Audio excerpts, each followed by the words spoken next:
Hey everyone, what's up, Bari? What is up? Thank you for tuning in to Think Different TV. We will be getting up and running very soon. I hope y'all ready for this one. This topic is gonna be crazy. There's gonna be some stuff talked about today, baby. I hope y'all ready.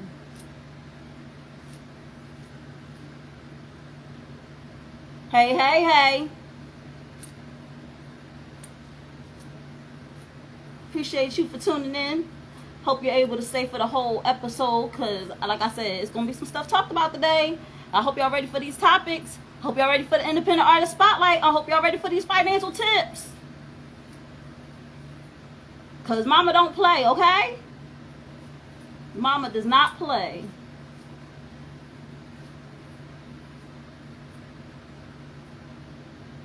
Nothing, just living life, trying to get myself right, the usual.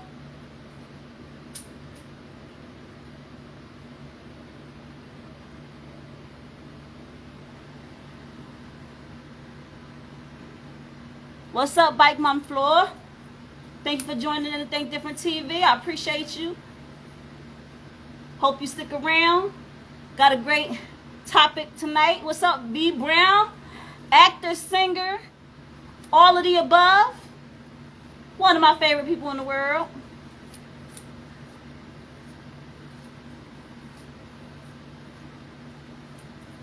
Yo, this week has been crazy. What is going on in the world? Got some things I want to talk about. Of course.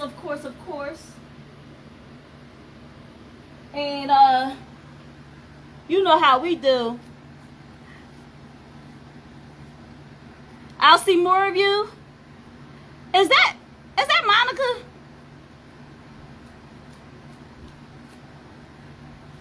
What's up, Trevo? Thank you so much for joining in to Think Different TV.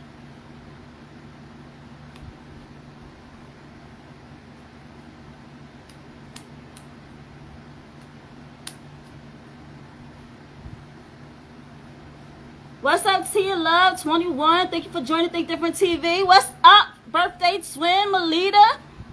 Oh, it's gonna be on and popping. Okay. I'm so excited, y'all. Hey, while y'all in the room, if y'all not already following the amazing people that have joined in the room, please network. Go ahead and follow these amazing people. Java Twist has joined. Remember, Trevo, I was telling you about Java Twist the other day? About the coffee with the fruit juice? He just joined in.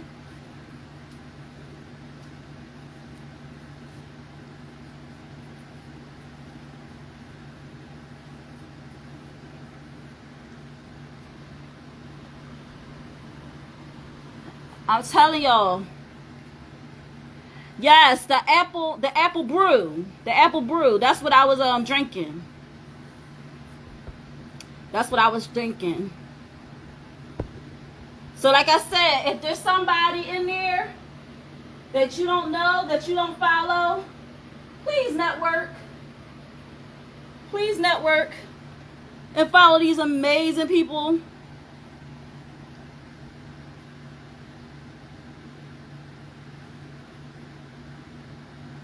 I gotta tame my hair, y'all, because it's a little rowdy.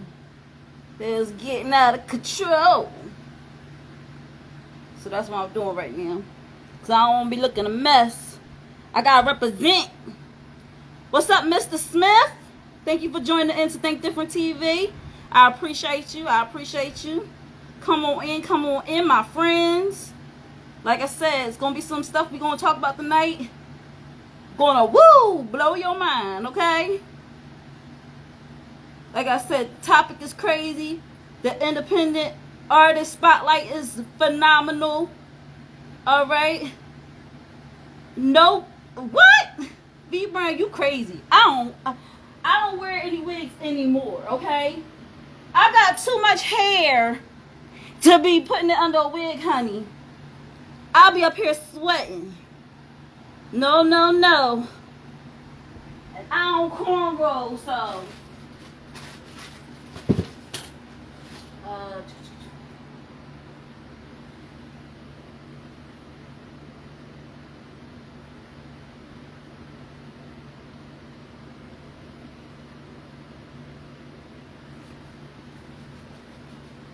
Talk about some wig on standby. What you think this is? You saw how much hair I have? That is out of the question, honey.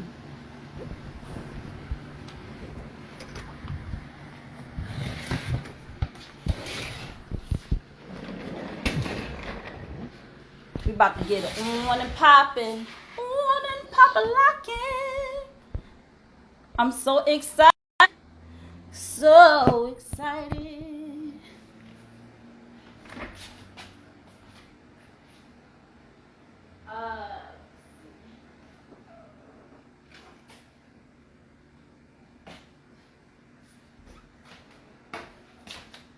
I'm so excited.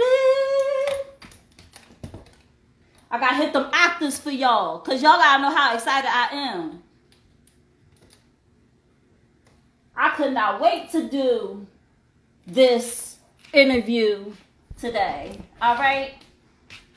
Because when I tell you it's amazingness going on, that there's some things that's in the works right now. You feel like you back in the verses? You better stop it.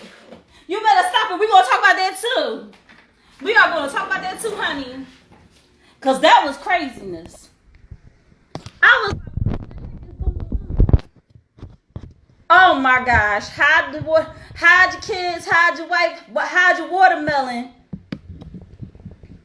Because he was going in, honey. Got to make sure my camera is clean. Because they be all crazy sometimes.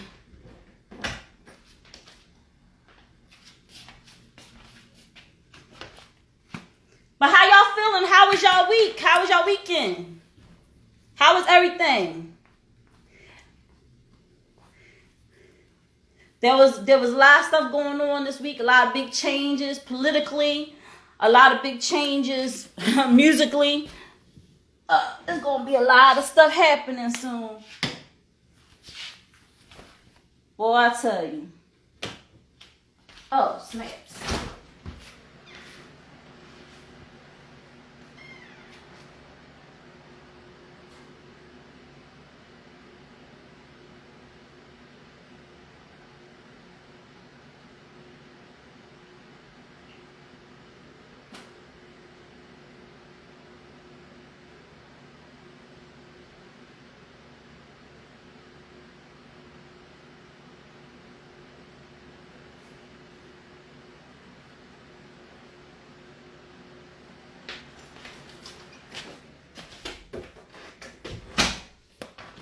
Oh. What's up, Sky? Oh, let me turn the camera around, y'all. Y'all can't be seeing how messy my apartment is. What's up, y'all? What's up? Hey! Hey! What is really good with my fam tonight? Hey! I'm so excited, y'all. Y'all understand how excited I am.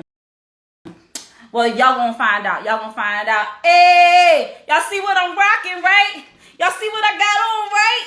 Are you awoke? Yes, yes, yes. We gonna get it on and popping today. Y'all, first off, thank you for joining me. Think Different TV.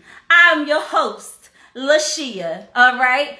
And Think Different TV comes on every Monday night at 9 p.m. Eastern Standard Time, God willing, if I'm not, running a little late. My hair is not all crazy and stuff like that. I had to tame it. I told you I had to tame it. I had to tame it a little bit because it was acting crazy. It was like, I don't want to act right tonight. And I was like, oh no, I got a show to do. You can't be acting all crazy, okay? Can't be all over the place. All right, what's my people going to think? They're going to think I'm on something, my hair all over the daggone place. So, we got it right, honey. We got it right, but I'm mad because I got a little bit of makeup on my shirt, but we're going to rock out anyway. Hey, birthday twin. We're gonna rock out anyway because, you know, don't pay that no mind. Don't pay that no mind. That's, you know, it is what it is. It is hot, y'all. It's hot. It is hot. I'm bringing all the personality out tonight because I am super hot right now. All right. This weather, I can't get right. My house just can't get right. I'm like, all right, summer, come on, bring it on, but all right, calm it down a little bit because this is a little too much. This is a little too much for me. You know, I'm all sweating and stuff. And I don't sweat. I'm supposed to glisten. I'm sweating right now. This ain't cute. All right. But anyway, let me do something real quick.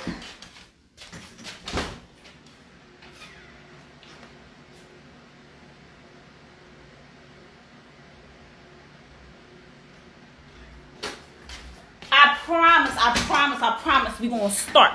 We're going to get it on and popping. Okay, so again, welcome to Think Different TV. I'm your host, LaShia. Think Different TV comes on every Monday night at 9 p.m. Eastern Standard Time. So thank you so much for joining in to my TED Talk.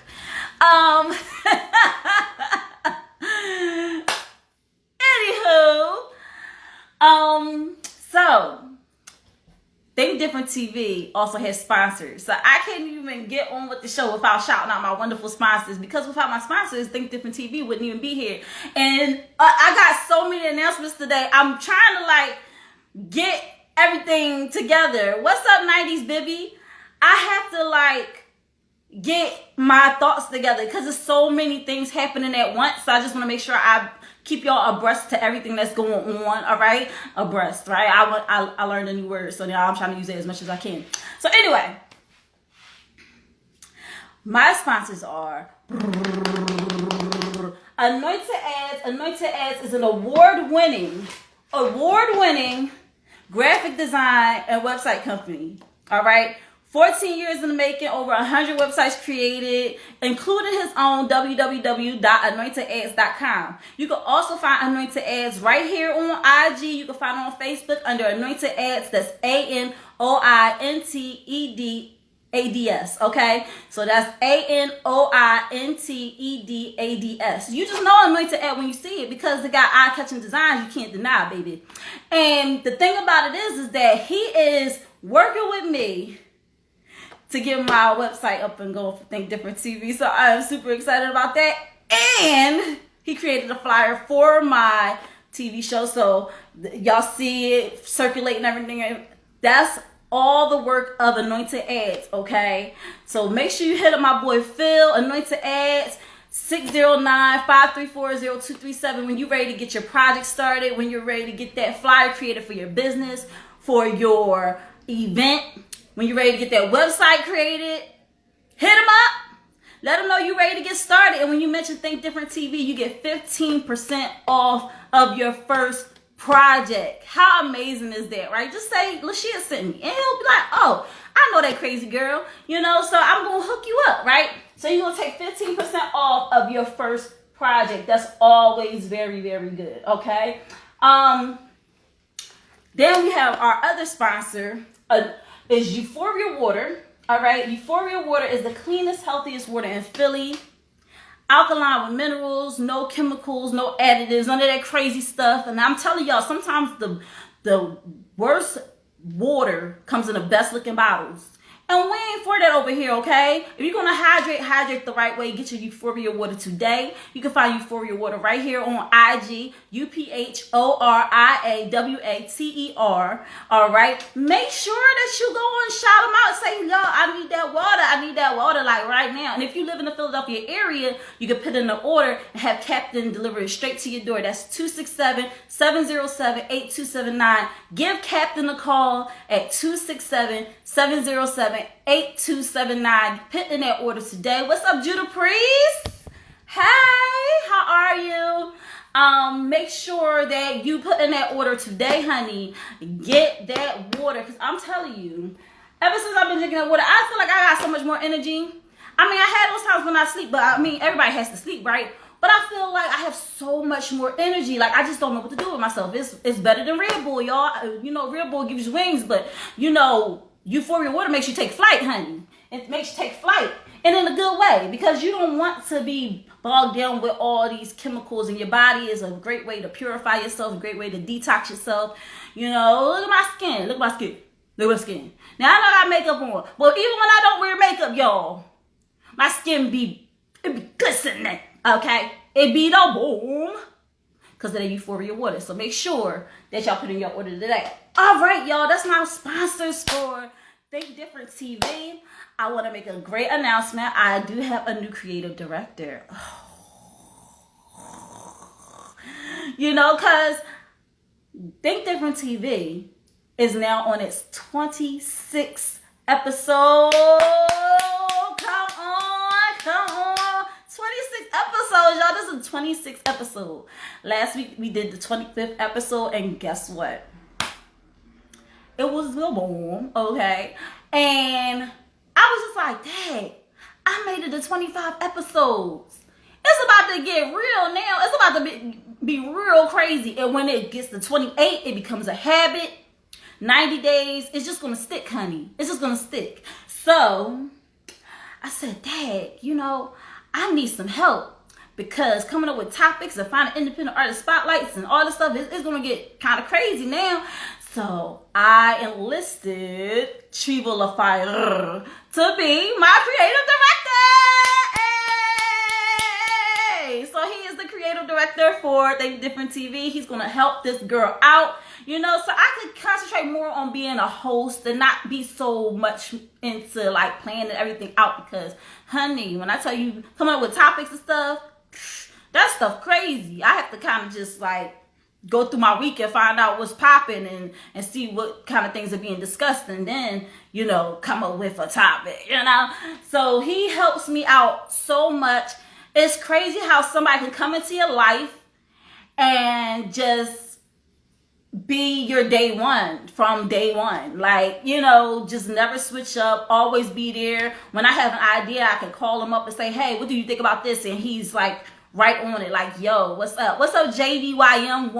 What's up? Thank you for joining Think Different TV. You always need a team. That is absolutely right. Absolutely right, Scott. And guess what? We got an awesome team that I'm going to spotlight at the Independent Artist Spotlight. Okay? And I'm definitely part of the team. You say I got my own woke shirt on. Are you all woke? Okay? All right?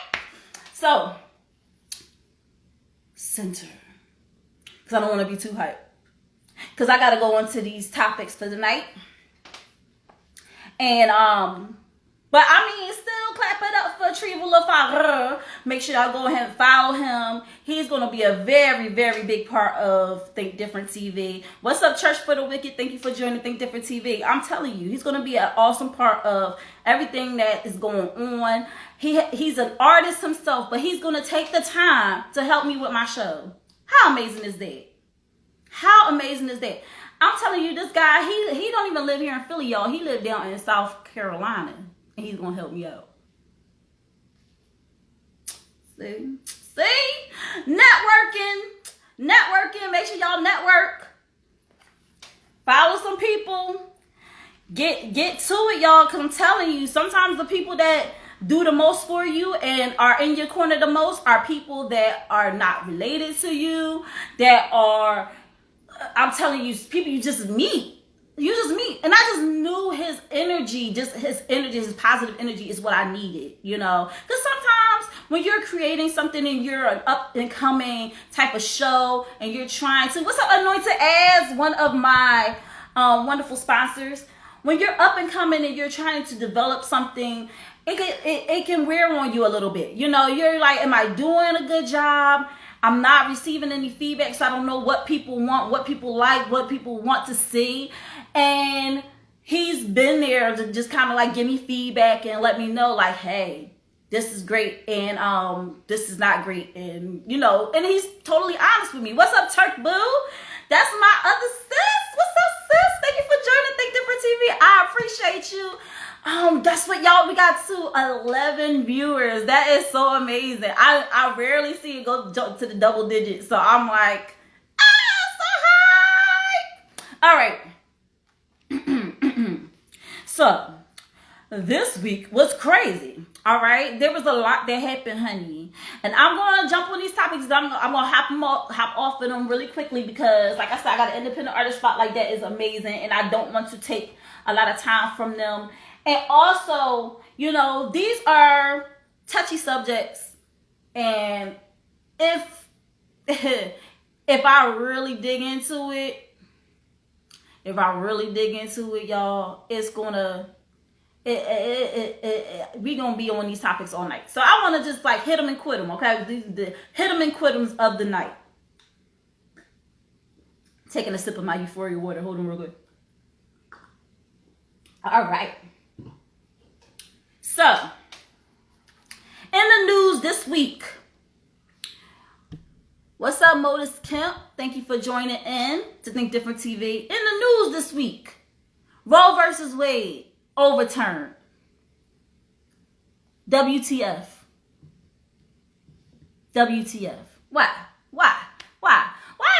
the government always trying to tell women what to do with their bodies? First, they try to come up with this stupid term where if you're born a woman and you're living life as a woman, you know, it's like a term for it now. And I don't know what the term is. I know it's a term because somebody said it before. And I was like, that's stupid. And then like, if you are trans and it's all this stuff, it's all these different pronouns and different terms and all this different stuff. We had dealt with that. Now they're trying to tell us what to do with our bodies. Like, we don't run shit. Like, excuse my language, but women running stuff right now, okay? And they're threatened. Now, I remember seeing on the news, there was this white lady, I don't know her name, I don't really care, but, you know, dump truck was behind her, and that's why I call him dump truck. And he was behind her, and he was just standing like, and she was like, yeah, I just want to say that this is a great step towards white life, or a great movement towards white life. And I was like, and people was like, oh, maybe she made a mistake. Maybe she didn't mean to say that. Maybe she meant to say life, but then she said white life. But she ain't never correct herself. All right. What's up, Cool Breeze? That's Sterling. What's up, Sterling? Thank you for joining Think Different TV. I'm like, okay, so I'm seeing a lot of things, you know, with Roe versus Wade is overturning. It was overturned. It's about getting abortions and also about just women's health in general. And I know, right? So let's just be honest. Most of the women who go and get abortions, now abortions ain't cheap, all right? Sometimes they be the ones with the money to go and get it done, all right? What's up, Corey J? They got the money to go out there and do it. And very few times do we have the funds to go and get an abortion, all right? And maybe I use the word, to get an A, all right? We sometimes don't have the funds to get an A, all right? And they be having the funds. So I saw a statistic, I don't know how true it is, but it said like 60% of those aborted fetuses were of white race, all right? So they like, hold up now. Y'all need to stop killing us off because our population of our white population is dwindling, all right?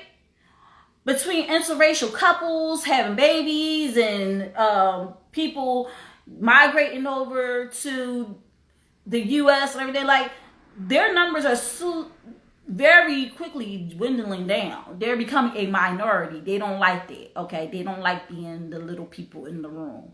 You know, Lord Finesse Jr., thank you so much for tuning in to Think Different TV. They don't like being the little people in the room, okay? They like putting off that BDE without having that BDE. They got that SDE, but they want to put off that BDE. And those who know me know what I'm talking about, because I mentioned it last week on the show. But, or did I talk about it on the show? I don't know. I've been talking about a lot of stuff on the show.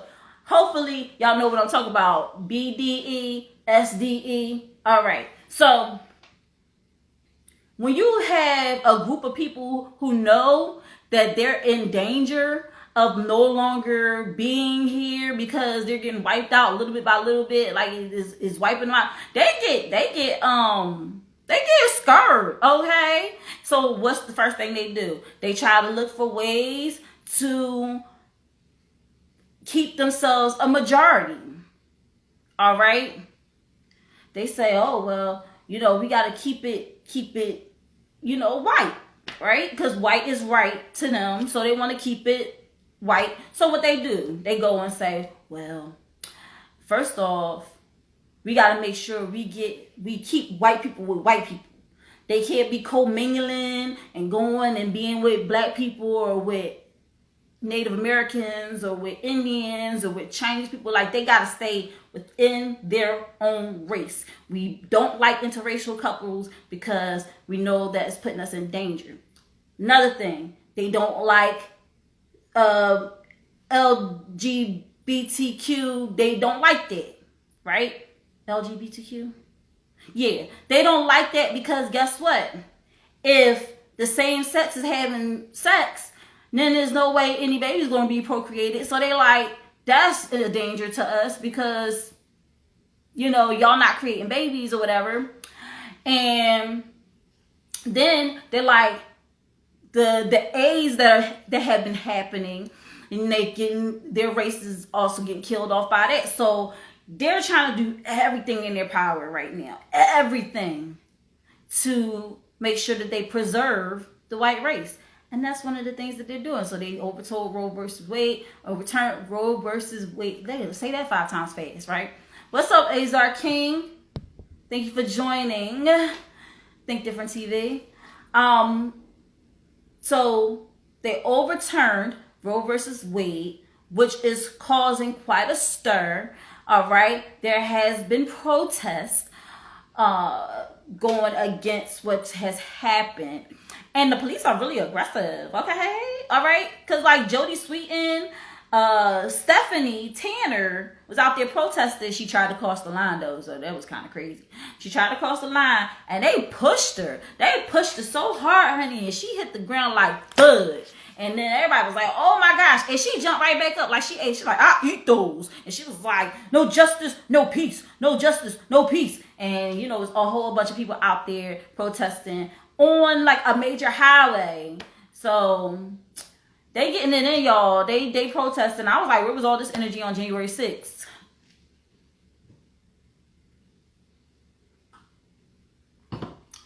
Anywho, moving on, because I don't want to stay on that topic too long, because there's a lot of crazy stuff that's been happening. Versus, y'all saw that versus? Y'all saw that versus? Oh my gosh, that versus was crazy. Okay, let me just give y'all a little recap. So it was a lot of and a lot of and it was a lot of and it was a lot of like Mario. And it was a lot of, oh, Mario, and a lot of, oh, and oh. And that pretty much sums up the verses.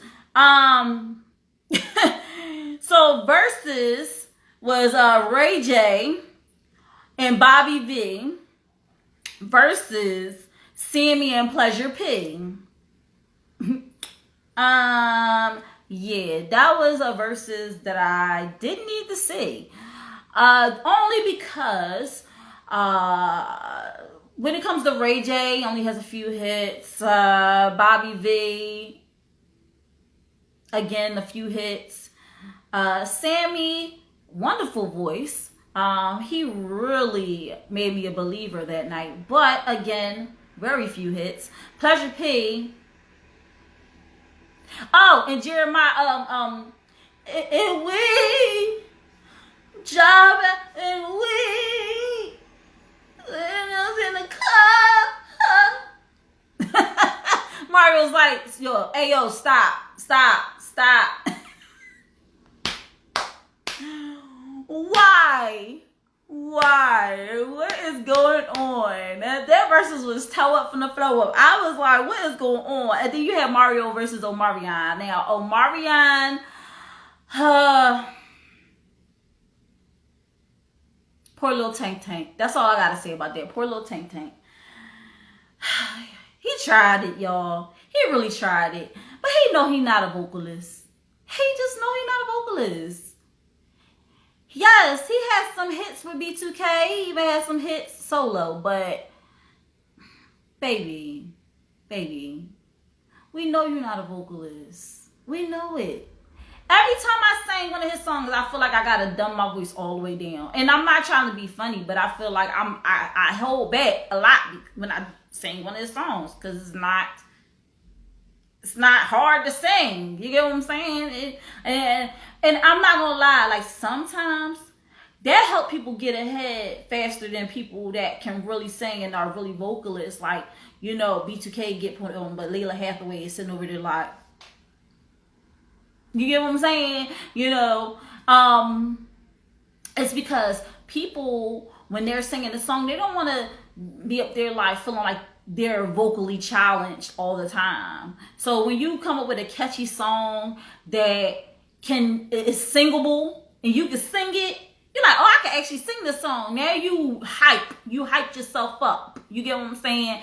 And you're more likely to follow or be a fan of that artist that did that song, because it's not a lot of work that you got to put in to sing their songs. You can go to a concert and tear it up. You know what I'm saying? And really feel like you doing something. But when you got a real vocalist, it's harder for them to get put on because they doing a lot, and they can't help it. They was blessed with a gift and they can sing, and so they using their gift and they're sharing their gift. But people, if you're sitting up there and you're listening to you know, Layla Hathaway, and this chick is, you know, singing two different parts at the same time because she got that little thing she got going on, you're like, I can't do that. Like, she just showing off. Like, I'm a head on out though. Like, it's like you just get discouraged. You like, I want to sing it. I want to sing alongside her, but she's showing me how bad I am vocally. So a lot of times vocalists, they get the short end of the stick, because like when Mario was up there destroying them single-handedly by himself, he was like, all I need is one stage, one mic. You ready to go night-night, Nick? You ready to go night-night? Like, he was on his top game, honey. He was on it. He was like, I came here to do the daggone thing, all right? And he did not, he ate everything on the plate, threw the plate in the trash, you know, took the trash out. He ain't leave no crumbs, nothing. He said, y'all won't get all this work. They tried to say he was overweight. I was like, weird. That's y'all biggest comeback. Like, y'all can't come at him vocally, so y'all come at how he looked. And I still was like, weird. And they tried to come at his hair, like, oh, you got that Beijing in there and all that stuff. And I was like, who cares? He came to sing. All right? And I know Marion not talking because he keep playing around and he keep them locks until he older. He gonna be up there look like Stevie Wonder. I'm just saying. I love you, Stevie, but sometimes you just gotta let it go. Let it go. Them locks ain't working no more. But yeah, definitely with that whole situation, that versus was crazy, okay? And then the last one I want to wrap up with is the BET Awards. All right, so here's my thing about the BET Awards. They still doing it.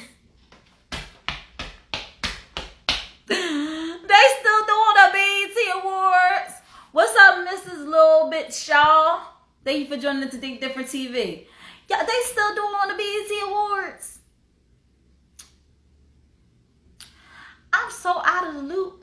I think the last time I saw the entire BET Awards was like 2 years ago. I don't know, y'all. I can't remember. I think it was the one where, hey, I don't even think I saw that whole thing. I think I just saw clips. I'm telling y'all, BET Awards, I forgot it came on. I know it come on like towards the end of June. I should remember because actually the 25th yesterday, wait a minute, the 25th of June, which was Saturday, was the anniversary of the passing of Michael Jackson. We miss you, we love you. Come back and save us. These dudes don't know how to sing, and they keep saying, these people keep comparing them to you, and it is no comparison. Like somebody tried to compare Chris Brown to Michael Jackson. I was like, no, don't do it, baby, don't do it. No.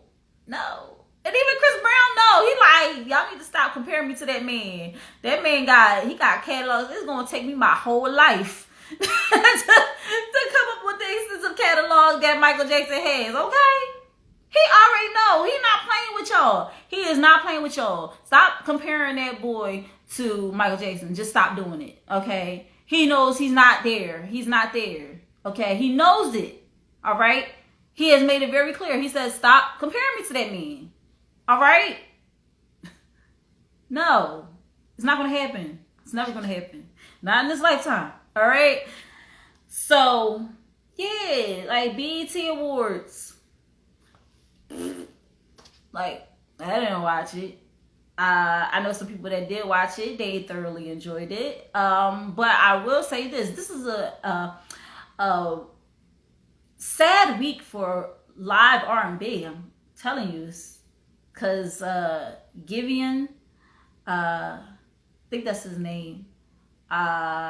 He didn't sound that great. And they said it was the sound people, and he couldn't hear himself, and I understand how that could kind of be a problem, but when you're a vocalist, nah, doesn't fly. It does not fly. Stop lying. Stop your lying. Stop your lying, okay? Because that was crazy. I follow this guy named Petty King, and he's been coming up with all these different video clips of different stuff. And when I tell you, I be dying laughing, okay? Like he put up the clip of Jeremiah when he was up there singing. Honey. Woo! And then just hilarious with her recap. Yeah. So BET Awards, didn't really care for it. I didn't even see it. I don't care to see it. I don't really care. Azim Hanif Elbay, thank you so much for joining Think Different TV. All right, so it is now 9:40. So we're gonna do it like this. All right, we got 35 minutes. We got a good 35 minutes. Okay. Yes. Just hilarious. It's from B More. She was like, y'all should have known that fine dude Mario. Well, she said some other words, but she said you should have known his fine behind was going to get up there and do the most and do his thing. Okay. The EBT Awards. B Brad, you funny.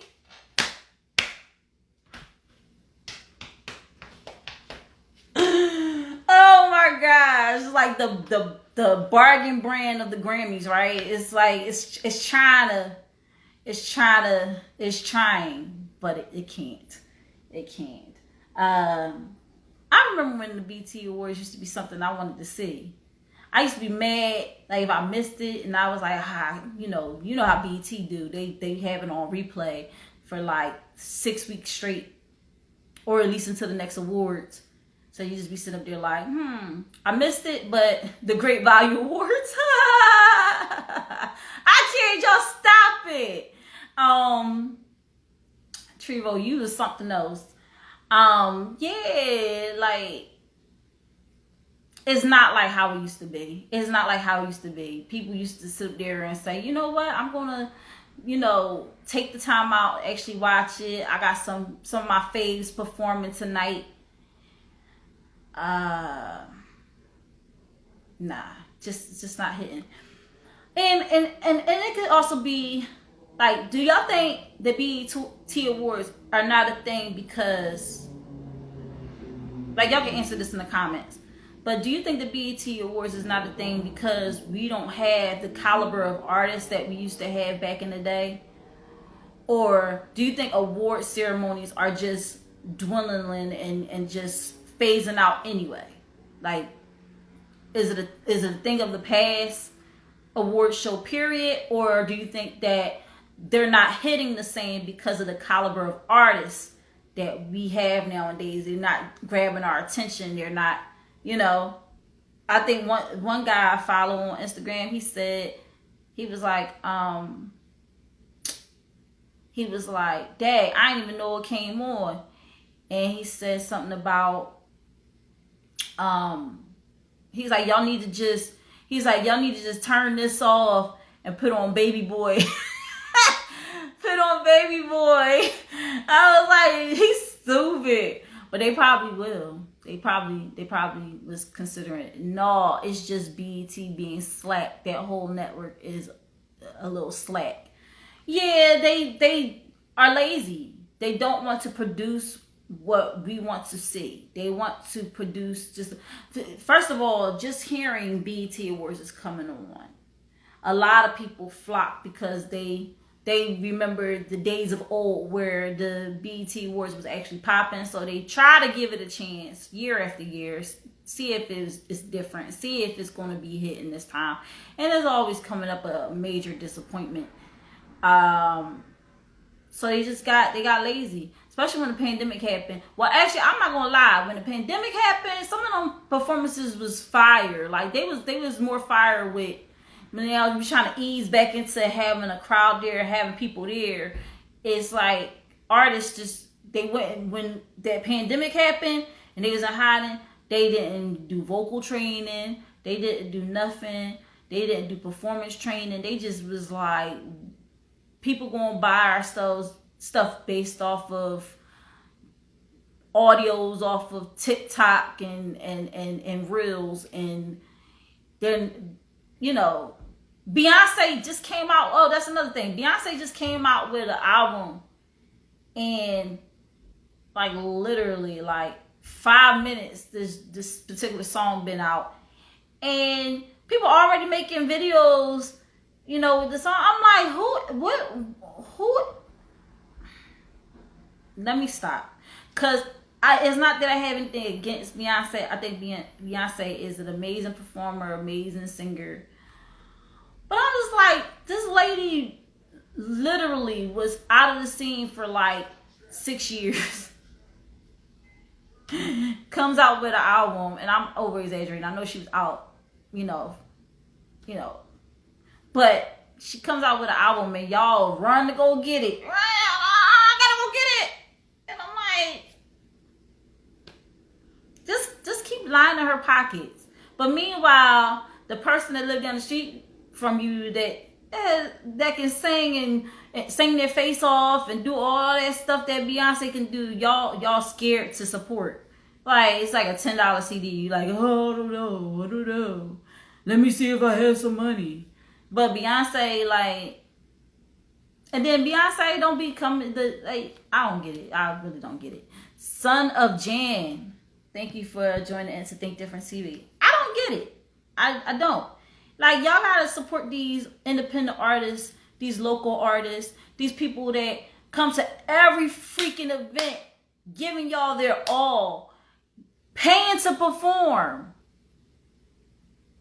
showing up to these events, jumping on the stage just for y'all to be talking through their whole set, going through all the rigmarole, and y'all can't buy a $10 CD to support. But as soon as Beyonce drops something, y'all gonna go pay $80 to go get her album. That's crazy. That's crazy. I don't know if it's $80 or not, but I'm just saying, like, this is just ridiculous. Shoot. All right, y'all, let's get into the topic because it's now 9:45 and I want to make sure that the Independent Artist Spotlight starts on time tonight because we have an amazing cast from Awoke the Musical joining us tonight. So it's some members from the cast. I'm excited. I can't wait to start conversing with these fine folks because guess who's also on the cast of Awoke the Musical? This girl right here. This girl right here, right? And I looked at some old videos of me and I looked at videos of me now and I'm like, damn, I lost a lot of weight, so kudos to me. I had fat face back then. I was like, oh, my face was kind of fat. Yeah. So the topic for the night. The topic for the night is, and this has been inspired by a young man that I work with at my job. Gender roles in relationships. When it comes to that, do you take more of a traditional approach or a modern approach? So, here's my take on it. This is why I decided on this topic. I'm at work. I'm doing my job. And, of course, there's some people that's not doing their job. They're talking on the side. And I just be like, that ain't none of my business. Let me get this money. But as I'm walking past, the guy's talking about something. Women need to know how to cook. I don't want to hear all that. Women need to know how to cook. How else are they going to make sure that their families and their husbands and all this stuff, how are they going to make sure they are taken care of? You know, they need to know how to cook. And I was just like, dude, what are you living in, like the 1950s? Like, because, listen, I cook. I know how to cook. And I just started getting back into cooking. But I'm going to tell y'all something. It's so much on our plates right now that going into that kitchen and slaving over a hot stove does not seem that appealing. Okay? There's so many things we can use now that we don't need to go in the kitchen and cook. You got Uber Eats. You got DoorDash. You got Slice. You got Grubhub. You got Postmates. Did I say Postmates already? You got all these different ways you can have food delivered to your door, piping hot. You feel me? It's no different than saying, oh, snap, you know, I'm hosting a Thanksgiving dinner. I'm going to go and buy an already made turkey, put the fixings on it, put it in the middle of the table, and call it a daggone day. Like, people been doing that for years. All right? But now that we're like, we can have it delivered to us. We don't have to go and pick it up. Oh my gosh, like this is a godsend. And so we just get to the point where we're just like, listen, you hungry? What you want me to get? I'll go on Uber Eats. I'll order it up. Because the thing is that we are out there working, busting our asses to make bank, to pay our bills, to put food in the refrigerator if we so choose. Like we are the ones making the money. There are men making money too. But when you look at the dynamics now, there's a lot more women going out there getting that education and working and bringing home bank. So for him to be like, women need to know how to cook this, that. And I was like, sir, do you know how to cook? And he was like, oh, I know how to cook. I was like, okay. And what's wrong with your hands? Like, when you get with a female, you expect her to do the cooking? He was like, she would just need to know how to cook. I said, well, what if she don't know how to cook? And he was like, oh, well, then she don't need to have no man. What? Because is it that serious, guys? Is it that serious? Is this what happened. Now, I'm not gonna lie, I listened to a song by Glenn Lewis, and one of the lines in there, he said, she doesn't cook that well, but something, something, something. And I was just like, okay. But you got money. You can order something to eat. Like, I don't know, y'all. I am traditional when it comes to, like, would I love to be able to stay home and not work and have, what's up, CG Cool 87? Would I love to, like, not work and my significant other work and bring home money and pay all the bills and all that stuff, and all I gotta do is take care of home? Absolutely, I would love that. Okay, what's up, Mar Power? Would I want that? Yes, definitely. Sign me up. All I gotta do is stay at home and take care of home, and that be it. Yeah, heck yeah, I would love that. But let's be honest, that ain't the way the world is today. That ain't the way the world is today. You got women out there working, okay? Having businesses, okay? Men are working too. But they're not on the wave like, oh, I'm working so that I can provide for my family and this, and the third. Or have it in mind like, oh, when I'm working, I'm going to, put some money aside. And when I so choose to have a family, I already had some stuff already lined up. It's not even that type of world anymore. Men don't want to take care of women no more because they feel like women are too masculine. They think that we are too, too in total control of ourselves, and that we don't need a man. And there's women out there, they say all the time, I don't need no man. I don't need my. Shut up. Shut it up. Like, I would say this, I don't need a toxic man. I don't need a man who's going to do me harm. But listen, I want a man. Like, I wanna have somebody rub my feet and make me feel good. You feel me? Some of that IHD, okay? I want that. I want it. Guess what, baby? It's not happening right now. You wanna know why? Because a lot of men my age, some of them don't got their stuff together. Some of them still living at home with their parents. Some of them not on the wave like I'm on the wave. You get what I'm saying? What's up, Brian? Thank you for joining Think Different TV. A lot of them not on this wave that I'm on. They don't have their own place. They have a car. They don't have their own place. So a lot of times they be trying to come over here and I be like, no. Like, let's go out somewhere. You got a car. Let's go somewhere. Let's go to a restaurant. Let's go here. Well, let's just Netflix and chill at your place. Why you always want to come to my house? Why? Stop it. Just stop it. So, I say all that to say, like, I want us to go, like CG Cool 87 said, Ron said, we need to go back to the basics. You know what I'm saying? Woman stay home, take care of home, and the man go out and provide. I like that concept.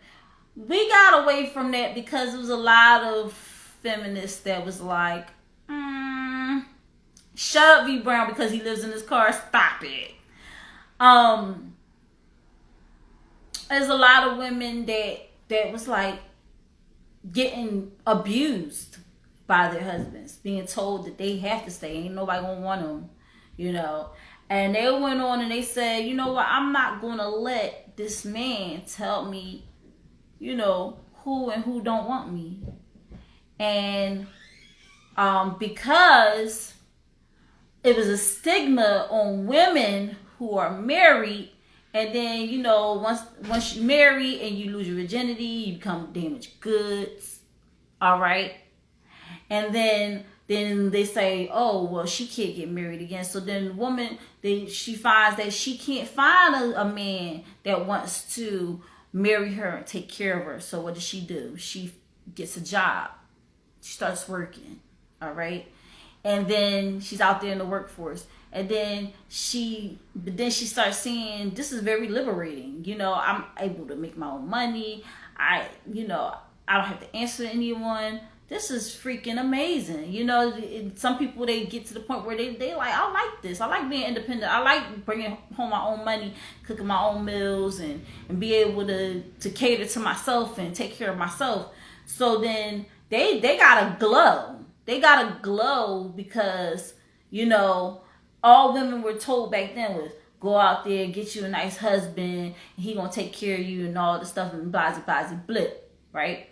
But then, you know, after a while, these women who are in these marriages, and they may not be happy in their marriages, mostly white women, they not happy in their marriages, so they like, what you got going on? You got this glow, girl. And she's like, oh, well, I don't have a man.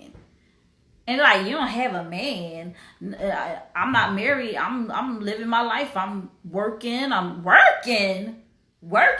He gads. Like, work. What do you mean work? Like, we don't work.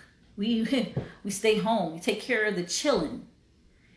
And then the lady is like, well, y'all go ahead and y'all stay and take care of the children, and there ain't nothing wrong with you doing what you do and me doing what I do. You know, but then these women start seeing more and more like, this woman is super happy. She don't have to worry about no kids. She don't have to worry about taking care of a man. They start feeling all unhappy in their marriages, and they're seeing this lady live her life. So they're like, you know what? I want to be like Cindy Lou. I want to, you know, go off and work and make my own wages, and, you know, and the dude is like, what you mean you want to work? Like, I'm working. Like, you don't need to work. Like, if you work, then like, what am I going to do? You know what I'm saying? And the crazy thing about it is that in the black household, this has already been a thing, but we've been able to manage it and make it happen. Like, there was not enough money being made by the black man to sustain a household at the time, because there's so much racism, and they wasn't getting paid the wages that they should have been getting paid. So these men were not making enough money to take care of a household by themselves. But the women didn't down them and say, oh, you ain't nothing or nothing like that. They was like, babe, what can I do to help this situation? What can I contribute?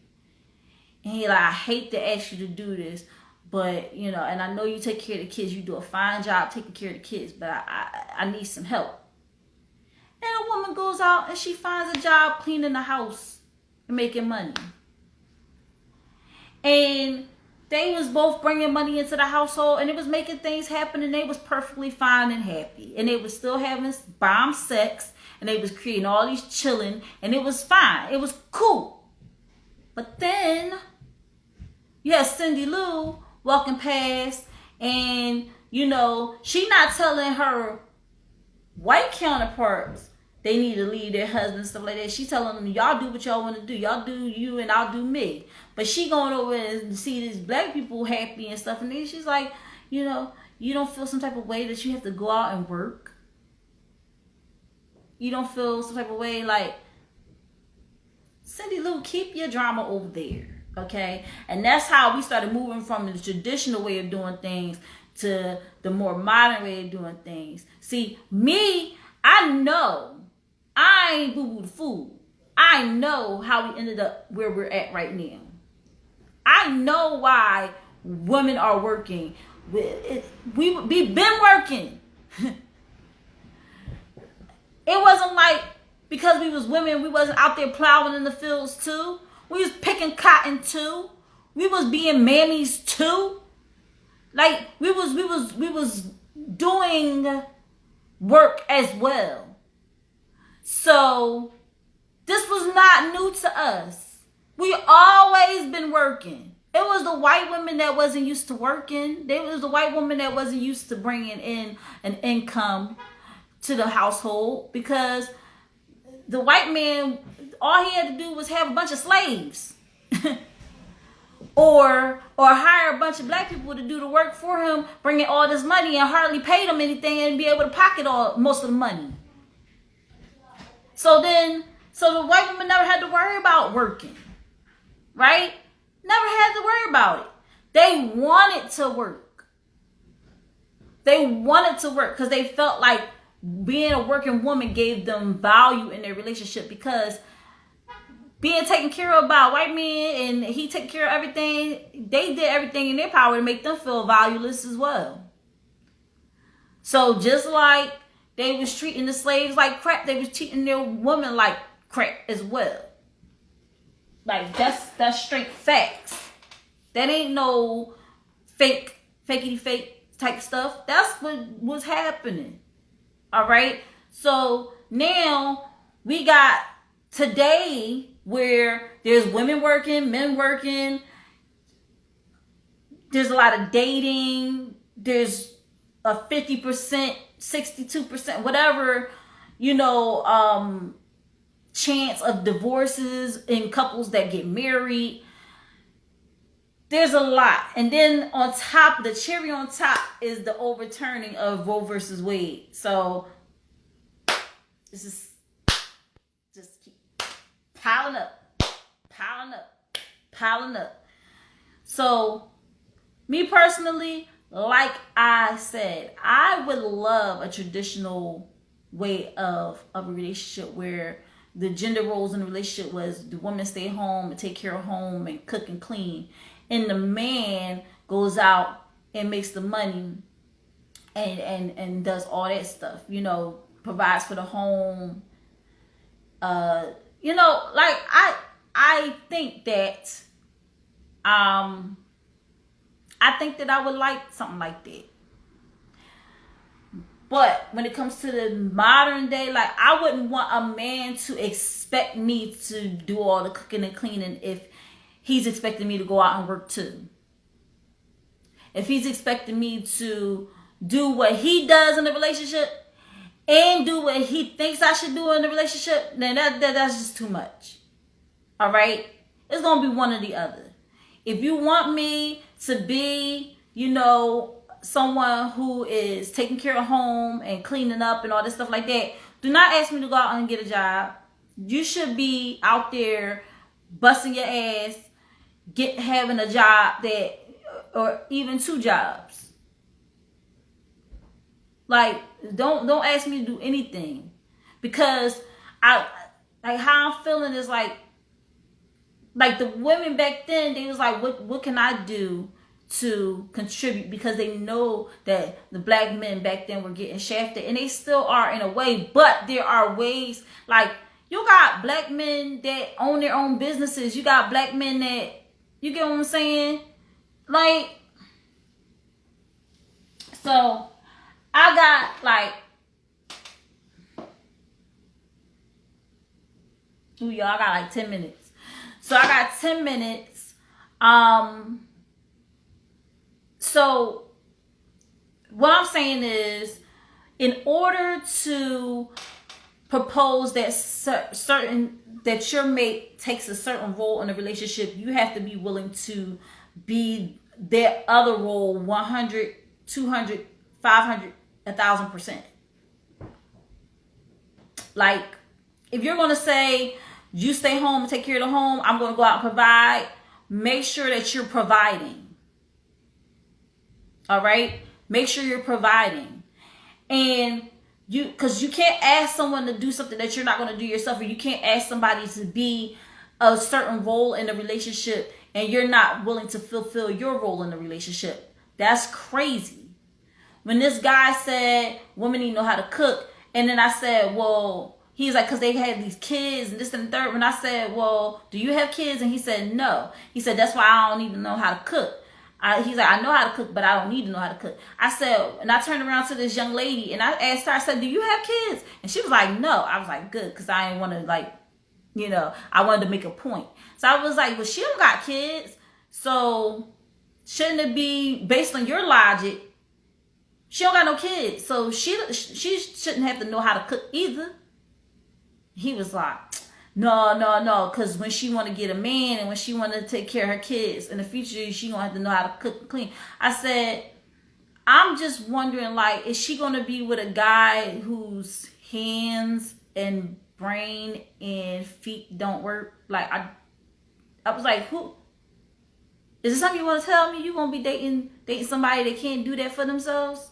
Because if a guy can do that for himself, y'all can balance it. Like CG Cool said, work together. You know, Monica said, like-minded is the key.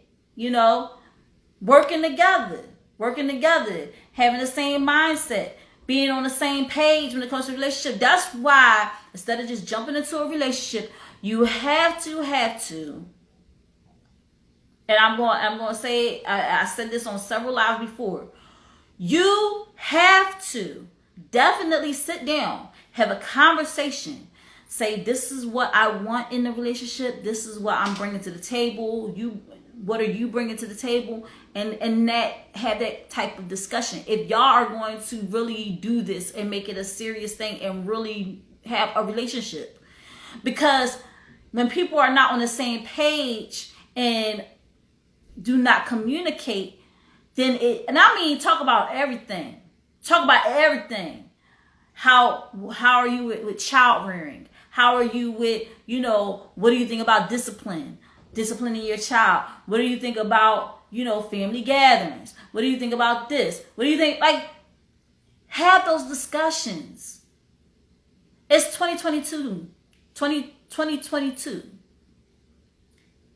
Get it together. All right? You can now have those conversations. It should not be weird. Put everything you want on the table. Up front. Be honest. You want a polygamous relationship? Say that. You want a monogamous relationship? Say that. You want a relationship where you're the breadwinner and you don't want the other person to work? Say that. If you don't want kids, say that. If you do want kids, and a lot of them, say that. You get what I'm saying? What's up, Cohen and Coors? Thank you for joining Think Different TV. Say that. Put everything on the table. Do not hold anything back. Like Monica said, truth and transparency is missing these days. It's like, stop being so secretive and then be mad because you're not getting what you want in a relationship, and you're mad because they're not fulfilling what you want in a relationship. Well, how they gonna know what you want? Oh, they should have just known what I want. Because no, if you didn't put it out there in the universe, you didn't tell them, how are they supposed to know? How are they supposed to know? That's what be getting me with a lot of people. They be so mad, so upset, and so frustrated. And I'm like, but that is your fault. You frustrated and mad. What's up, cynical insomniac? It's your fault that you mad because you didn't say what you wanted. If you said what you wanted, come on now. If you communicated what you wanted, I don't think they hear me. All right, well. If you ain't say what you want, wait, I think I gotta make it clear. Y'all remember that dance? Y'all remember that dance back in the day? Y'all remember? Tell me what you want. Tell me what you need. Tell me it ain't good enough for you, babe. Tell me. Like, y'all got. Listen. Drew Hill. They said it. Tell me what you want. Tell me what you want. He said it. They said it. Tell me what you want. Be upfront and honest. They also from Baltimore too. You right. They absolutely are from Baltimore. Yeah. Absolutely, Scott. They definitely from Baltimore. But be upfront, honest. Let people know what you want in a relationship. Don't hold back. You ain't gotta be rude about it. Don't be like, I need a man to make 6 figures. If you ain't making 6 figures, blah, blah, blah. Now listen, if you want a man to make 6 figures, 7 figures, whatever, what are you bringing to the table? Oh, Tony, whatever you want. Girl, you know I can provide whatever you need. You right, Ron? Yes. Now you got men saying like, I don't care what you want. I don't care what you need. Can you give me what I want, what I need? And I'll think about giving you what you want and what you need. You know? I'm just saying, y'all, we got... When it comes to gender roles and relationships, it don't matter if you're traditional or you're modern. I say the best rule to follow is putting everything on the table at the very beginning and saying what you actually want out of that relationship. And, you know, not going back on what you say. Once you set what you want, right? Once you say, this is what I want out of a relationship. This is what I set out to achieve in a relationship, right? This is relationship goals for me. Once you set that, now you done talk that talk, walk that walk. You talk the talk, walk the walk. All right? Be clear, concise, and being consistent with your decision. Don't go back, oh, I love him, so I'm going to let certain things slide. No. If you said, I want a guy to make 6 figures, don't settle for bummy that live down the street. Don't do it. And put yourself in a position where you can meet said man that makes 6 figures. Be that woman or that man, because there's men out there like, I want a spouse that makes 6 figures as well. Be that woman or man that's just in the room, that is making things happen, that knows your role in a relationship like that. Because chances are, if a guy is out there making 6 figures, he's not going to want you out there making 6 figures too. He's going to want you to pretty much stay home. And if he does want you to make 6 figures, it's because he's looking at it as if it's a contract and he wants to build financial wealth using 2 incomes as opposed to just his one. But I saw a guy on Kendra G Media on Singles on Instagram, and he straight up said, listen, I make enough money that I don't want a mate to go out and work. I would rather her make below, if she makes $60K and above, I can't rock with her, because he's like, at that point, she's going to be busy, just as busy as I am. And what I want is I want a woman who's going to be at home and pretty much cater to him and spend time with him. Because if they both working, they ain't going to be able to spend time with each other. So while a lot of people kind of got on his case about it, I said, listen, he putting it on the table. There's women out there that want that. There's women out there that wouldn't mind being with a guy that brings home all the money and says they just want, like, there's women that don't mind that. Like, there's a lid for every pot. Okay? There's a lid for every pot. Just because you don't like it don't mean you got to go on there and start slamming him. Oh my gosh, I can't believe he even said that, this and that. I didn't really see anything wrong with what he said. But when he started talking, I'm not going to lie. When he started talking, I knew he was a Gemini. Just by how he was talking, his cadence, how he was pacing himself with what he was saying. I was like, you a Gemini. And then she was like, well, what's your sign? He was like, Gemini. I was like, I knew it. I knew it. I done been around enough Geminis to know what they sound like. So I was like, okay, yeah, definitely. He's definitely upfront and honest with what he wants. And he's going to be that person that makes sure that he gets what he wants. All right, y'all. That was the topic for tonight. When it comes to gender roles and relationships, do you consider your approach to be more traditional or more modern?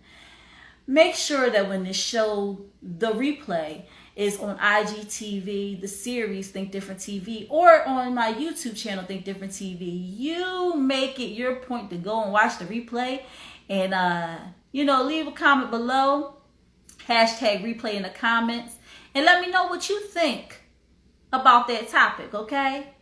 What do you think about that topic, all right? Without further ado, I'm going to take a little pause for the cause and shout out my sponsors. My sponsors are Anointed Ads. Anointed Ads is an award-winning graphic design and website company. 14 years in the making, over 100 websites created, including his own www.anointedads.com. Anointed Ads can also be found here on IG and on Facebook at Anointed Ads. ANOINTEDADS. That's ANOINTEDADS. All right. And when you're ready to get your project started, like I have gotten my flyer for Think Different TV done by this amazing gentleman. He's also working on a website for Think Different TV as we speak. All right. When you're ready to get your project started, your website created, your event flyer created, your business flyer created, make sure you hit up Phil at 609-534-0237. That's 609-534-0237. Get that project started today. And when you mention Think Different TV, you get 15% off of your first project. Oh my gosh. So amazing. So make sure y'all hit up Phil today at Anointed Ads. He jumped on for a quick minute. I don't know if he's still on, but make sure y'all go ahead and follow him so that y'all can get that project started. Okay. And then we have our other amazing sponsor, Euphoria Water. Euphoria Water is the cleanest, healthiest water in Philly. Alkaline with minerals, no chemicals, no additives, none of that crazy stuff in it. And if you're going to hydrate, make sure you hydrate the right way. Not only is it good, it's good for you. And sometimes the worst water comes in the best looking bottles. And we're not trying to be, hemmed up by the look of what it looked like. You get what I'm saying? We want to know, is it healthy for us? Is it going to help us live a long life? Okay? Remember when the pandemic happened? Everybody was rushing out to them supermarkets, grabbing up them cases of water, not knowing that they was getting water that was making their conditions even worse. Think about it. You out here like, oh, stay hydrated. Get this water so we can stay hydrated, because when you get COVID, or if you want to prevent yourself from getting COVID, you got to stay hydrated, right? Well, y'all hydrating yourselves with the wrong stuff. See, y'all just making yourselves worse. Y'all breaking down y'all immune system with this water that's out here. If you do the test, the pH test, and that water is yellow, like the color of piss, it's piss poor water. All right?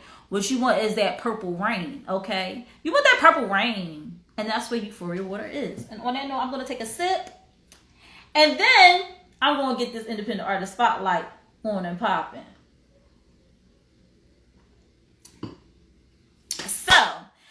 Y'all, Independent Artist Spotlight is on the cast of Awoke the Musical. I was asked to be a part of this wonderful production written by Karen Smith. She plays the drums too, so she's amazing, right? And then Alan Clark, who is, we call him Brother Train.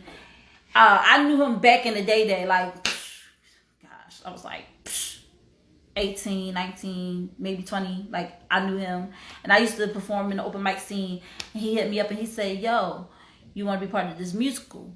And I was like, okay, how does this work? I've never been part of a musical before. I don't even know, if I'm going to be able to, I know I sing, but when you're in a musical, it translates differently. You're actually telling a story with every song that you sing, and as they go through the musical, they're learning more about the characters. They're learning about it, character development, top tier. Okay, they really put their foot in it. And Alan Clark works with a guy named Vince Brown, and they came up with the music for the show. And they really brought Karen's work to life. All right. So she wrote it. She said, this is where I'm going with it. And then they developed the music to bring it to the stage. Right. And so I wanted to shout out the cast. It's a lot of us. So it's a lot of us. So it's written by Karen Smith. That's easy to remember because we have the same initials, KS, and we're both Smiths. So I was like, of course you wrote it. Of course you're amazing because you're Smith. Duh. Then we have Alan Clark, right? We have Vince Brown, who is not only one of the developers of the music, but he also plays the father in the musical. Then we have Charmaine Warrington, who plays the Judgment in the play.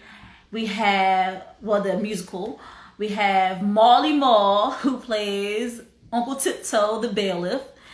We have Tim, who plays the lawyer. All right. Tim Richardson.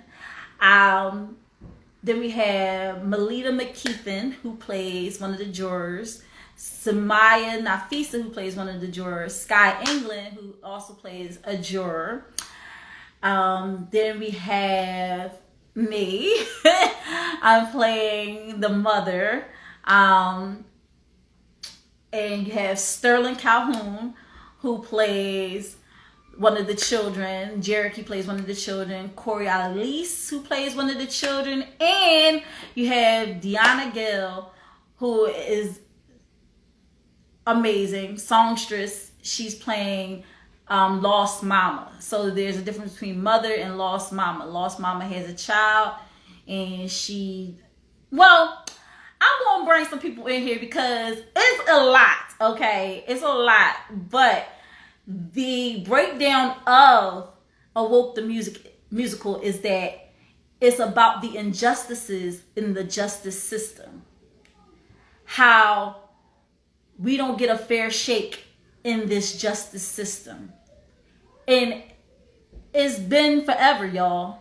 It's not like it's here today, going tomorrow. Like, it's been happening since the beginning of the time, and it's still happening. It's still happening. You're still seeing these black men getting locked away for long periods of time for small infractions where our white constituents are going in and they could rape children and do all this crazy stuff, and they get basically a slap on the wrist.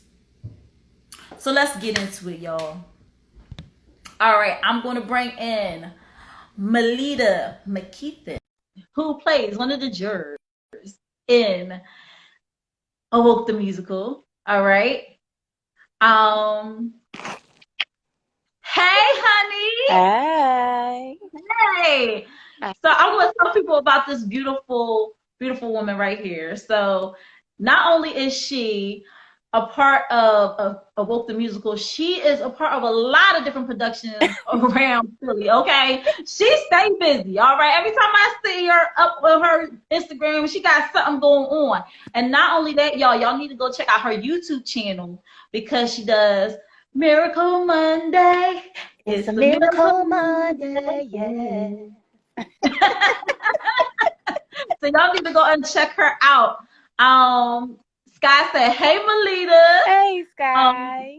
Oh, hey, Pam. That's my cousin Pam. Hi. Oh, hello, Laril. Hi. So I wanted to ask you some questions because I've been waiting to do this. When I started Think Different TV, I was in the midst. We just came off of doing Awoke the musical at the Cannonball Festival the year prior. Yes. In September.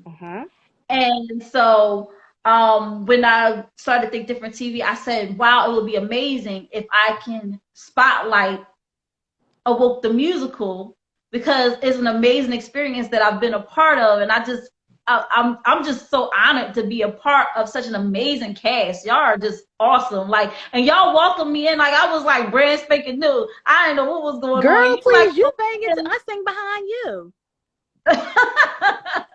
In your no, you sang song. beside me, girl. We sang together. That's okay. All right, I'll take it. We bring the harmonies. The harmonies be like. So definitely, I want to ask you a few questions about like how you got involved with the project, and because I see that you were very much part of it from the beginning. Yeah. Yeah. So can you tell us about that process? Well, I've been with this since day one. It's been what, 2 years? It's been 2 years, especially, a lot of things happened with the pandemic and stuff like that. A lot of changes, people, things happened, So this was like back in 2019, for real, for real. And so Alan, he asked, would you like to be juror? I said, of course. And I've been loyal since day one, juror number 4, representing. Juror number 4. Juror number 4. But it went down because like it's only 3 jurors now, right? Yeah, it's 3 of us now, but we still holding it down. Shout out to Sky, she one of them. So we still holding it down. We still the jurors. We still gonna do our songs. We're gonna background for everybody because we like the glue.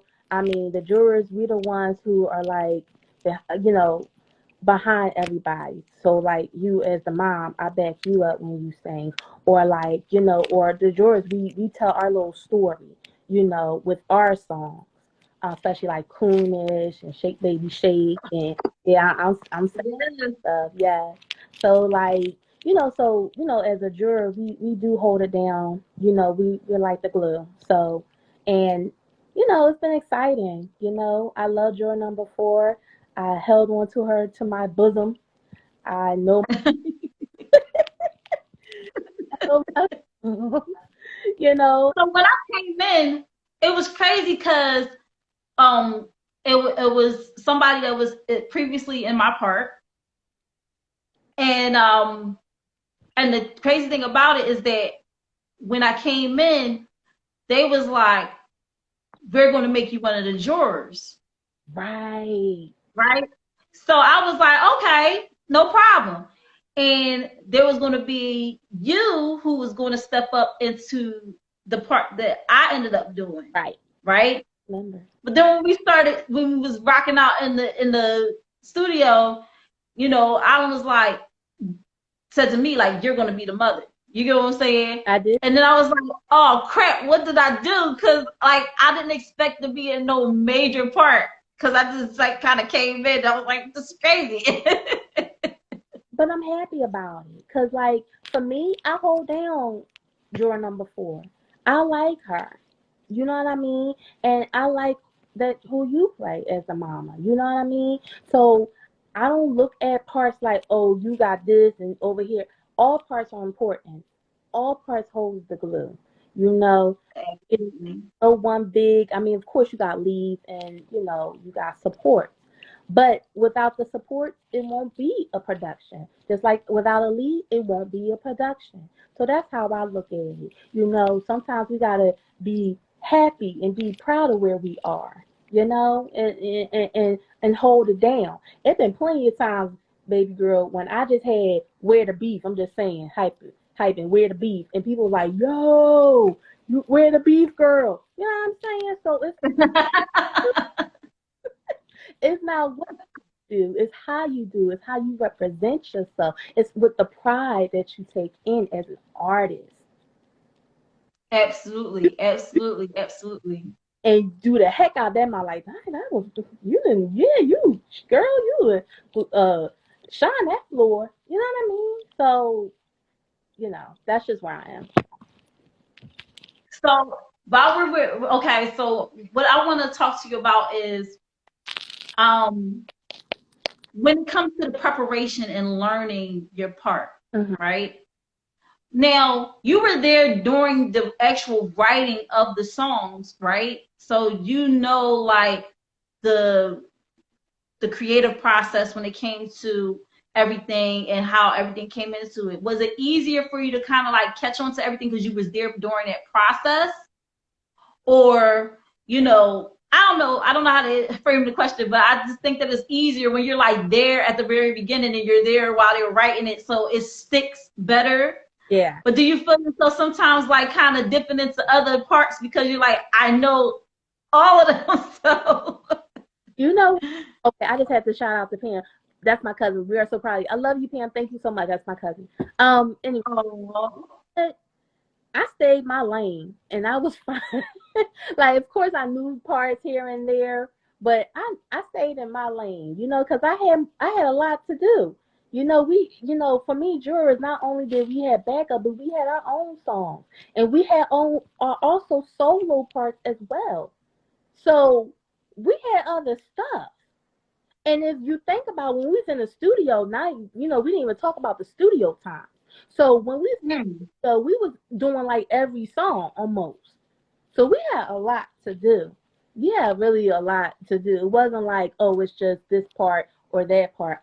We had a lot of other parts that we had to focus on. So, you know, I stayed in. absolutely. I always say like the jurors are like the stars of the show for real, because y'all are there from the very beginning to the very end. Y'all are the stars. Y'all really shine so bright. You, Sky, and Samaya, y'all really, really pulled that together and got it together to the point where when we do our lead vocals and y'all are backing us up, I feel comfortable as a vocalist knowing that y'all are there, Yeah. because I don't feel like, oh, I'm just singing the song and it's just like it adds so much flavor and so much color to the message that we are putting out there. Now, I want to ask you this. What's your favorite song on the soundtrack? Well, I was thinking in my head before we did this. It was Coonish. There, a brown man, always the right man, fits the description of a bad man. Couldn't see his face while he was robbing the place. Now a teenager Mm. leaving school goes for some drinks and some food, and Miss Wu starts to yell, "It was you! It was you!" Took off running for his innocence. To me and you, doesn't make sense. For such a petty crime, somebody gotta do the time. It's Coonish. It's Yeah. That's what I'm talking about. She just comes straight out spitting, like she ain't got no fear. She's like, yo, I know this joy, like the back of my hand. Now, can I? So you're part of other productions. So do it kind of like all run together? Like sometimes you're like working on one thing and then like you're like, hey, I'm thinking about this song, and like, does it kind of the wires get crossed? but like, cause I'm in the play right now that's coming up July 24th. It's called Up in the System.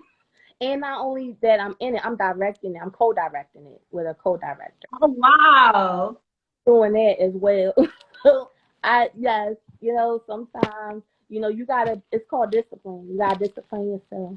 You really gotta get your binders, get your highlighters, get your recorders, know which ones that you have. Be organized. You know what I mean? Oh, thank you, improv. Like, just that's what you have to do, because much is given, much is required. Amen.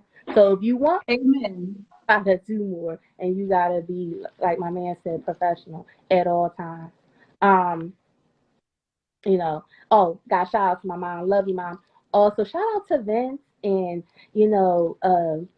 just the whole team. I thank them for their patience, Alan, and everybody else. With us, they had faith and believe in us. And they still keeping us. So I'm so grateful for them. So yeah, yeah. So that's Yo, I love your mom, yo. She's just so like Like your mom and my mom, oh my gosh. Like they're like they so young and it's like I wanna have that youngness when I'm like Yes, they, you know, because you like this my mom, I was like, stop lying. and me, we birthday twins. You know what I'm saying? So Yes. Okay. We found out at the show. What's up, Tim? What's going on, ladies? How y'all doing? She about to What is going on? Hey, Sky. do. What's up, y'all? I'm sorry, I'm in my sports bar doing an after pick for this challenge.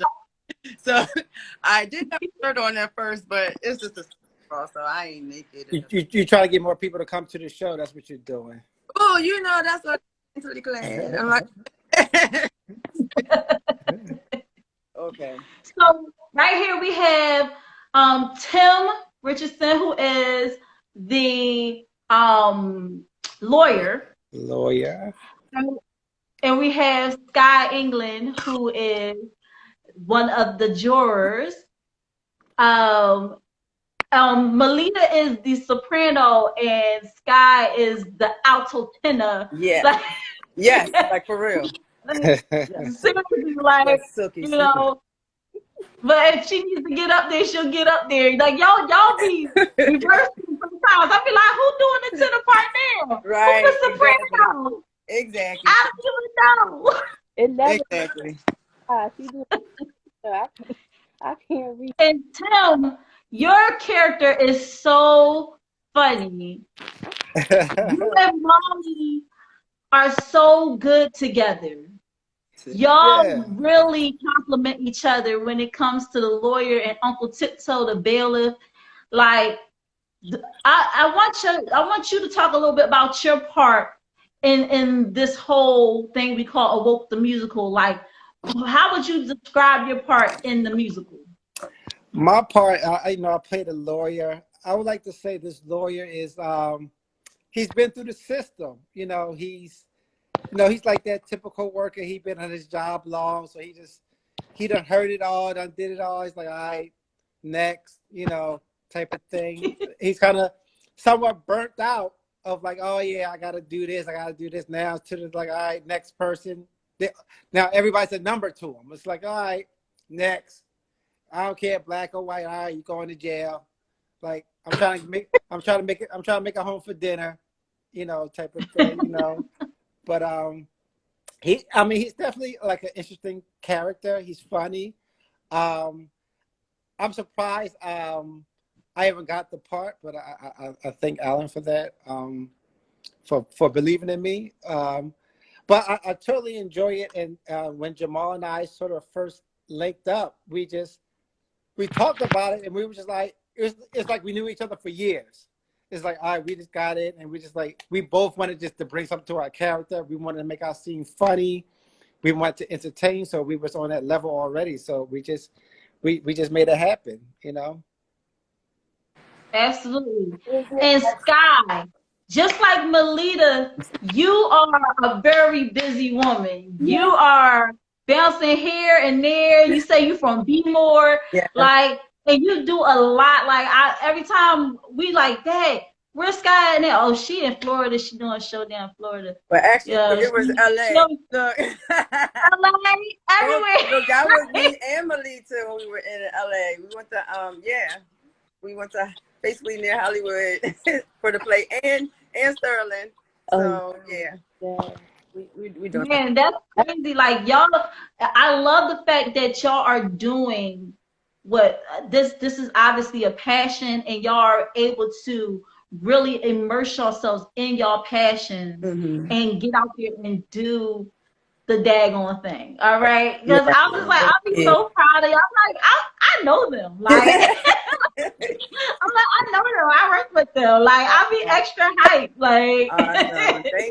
Thank you. It's fun doing doing what you love doing. It's work, but you definitely have to make it fun, and that's what's going to want to keep you going, and just seeing that everybody likes what you're doing, that's definitely going to be the fire behind it. But it's already my drive. This is in my blood, basically, So Yeah. Absolutely. So how did y'all I get to feel? sit next to Melita and sing soprano with her sometimes. I'm Every done. once in a Yeah. while, I'm you know. done. What was you saying? Lord. She's like, I'm not even paying you no mind, Tim. Like, get out of here with There you that. go. I want to ask y'all all this question. Like, how excited are y'all for the new dates that have been announced that we're going to get back into this project and really go full speed ahead with it? Like ready. Like when we did the festival in September, even though we were just doing the songs, we weren't doing everything. That felt really good to finally be in it, because I've been in from the beginning also. I can remember I was actually trying out to be Mary J. Blige in the BET biopic up in New York. And it was like, okay, Sky, I need you here to be a juror. Like, okay. So I mean, I didn't make it. I mean, but I'm still a part. I'm in it. But I've been a part of it since the beginning also. So that the finally after Zoom calls, after rehearsals, you get to finally get out in front of an audience to see how everybody likes it. And the fact that it was received really well is like, wait till they see the whole thing. So after this hiatus from back in October last year, now we're finally getting back, and it's gonna be good. I think everybody's gonna definitely work their hardest, and it's gonna take some time for everybody to get back into everything, because we were gone for a long time. So but I know that this is going to be a great show that we're going to put on for everybody. We're all professionals about everything, and we all know we want this to go off without a hitch. I mean, it's been 2 years, because of COVID. It's been off and on with dates and stuff. So we're all excited to finally put this out there, like, so everybody can be awoke with everything that's going on. This, injustice with this system is so broken, is messing up people's lives, and you're going to see the diversity of that within this play. There's the mom that's married, and then there's the mom that's not, that's by herself, taking care of everything. You got a judge you don't know if she's good or she's corrupt. You don't know if the lawyer is just taking everything for a joke, or if he's just like, I'm going to fight for this, this person, or, the bailiff, he's just there to be. It's going to be buffoonery, and it's going to be seriousness. So it's definitely, once you hear the words and you see everything come across, you're definitely going to be awoke. Hence the music. Yes, definitely. Hence the musical. So this is going to be good. I'm excited. What about y'all? Y'all excited? Can y'all hear me? Oh, I know I'm yeah, excited. I think Okay. we all Look, they excited. was I think we asleep. all I don't know. excited. Ain't nobody That awoke was right like, now. yeah, I guess I'm excited. They're not awoke. I guess I am. I'm done. And I thought Melita was Wow. going to say something. I'm going to let Melita talk. Ooh, I already, I already did the one the rap. Okay. Yo, but I want to I know, guess. guys. I asked Melita what was her favorite song on the soundtrack. What? Tim, I'm gonna go to Tim first. What's your favorite song on the soundtrack? Well, I would say it's two that stands out in my mind. It's going to be Coonish, and I like Joke. I like Coonish and Joke. I like those are like the two that's like fresh in my head, like on the top of my head. I think though that brings the party to the show, if you will. Like it gets everybody up, it gets everybody excited. These are fun songs, so yeah, I love it. Those are two songs. Like I love those two songs. So, Scott, what's your favorite song on the song or songs on the soundtrack? All right, so it's two. So Deanna Gale, my girl, I sing back up for her with her performances from, when she does things at times.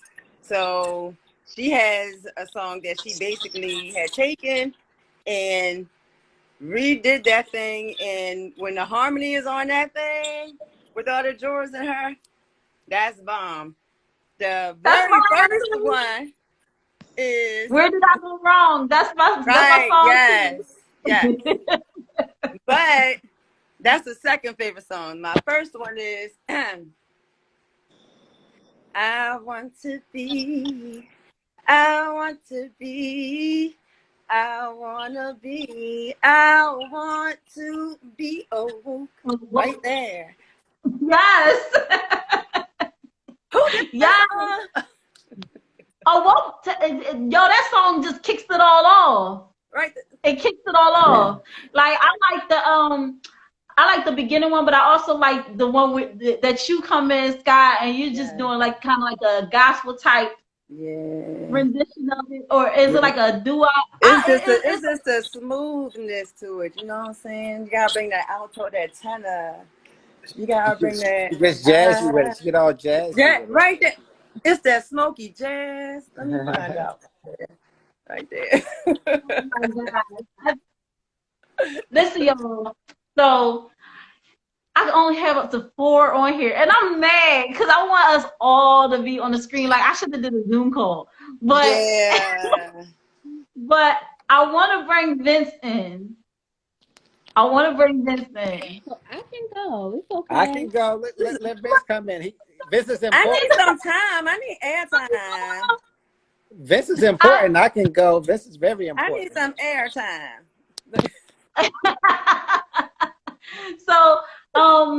So once again, Melita McKeithen, she plays juror number 4 on Awoke the Musical. She also has her Miracle Mondays right on YouTube. So make sure you go check her out on YouTube. It's a Miracle Monday.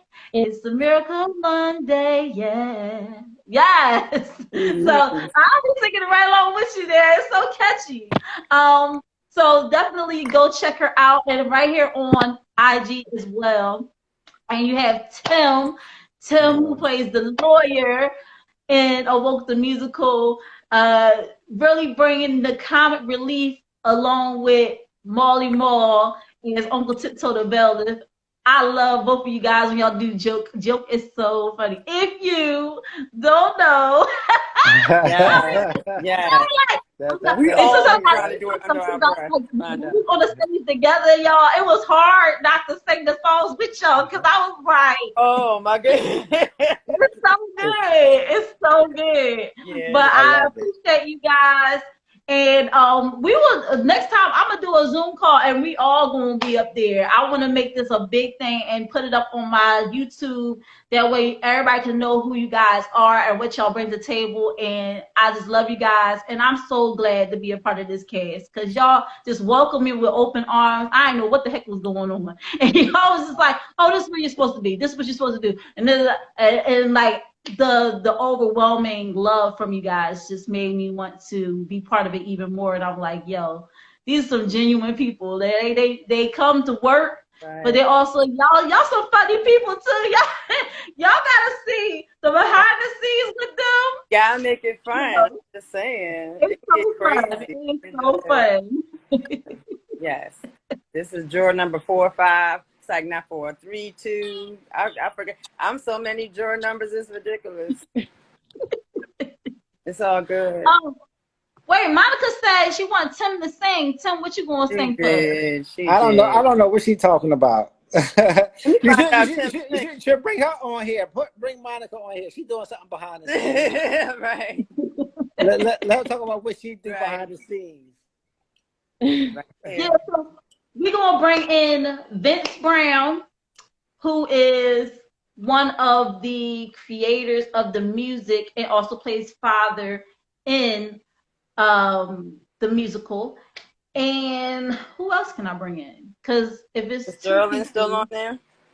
I know he said he was. I can see. Hold on, let me see now. You got Vince Brown.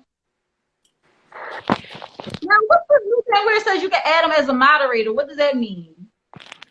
That's a new thing. I don't know. And they said only 3 could be in my live. So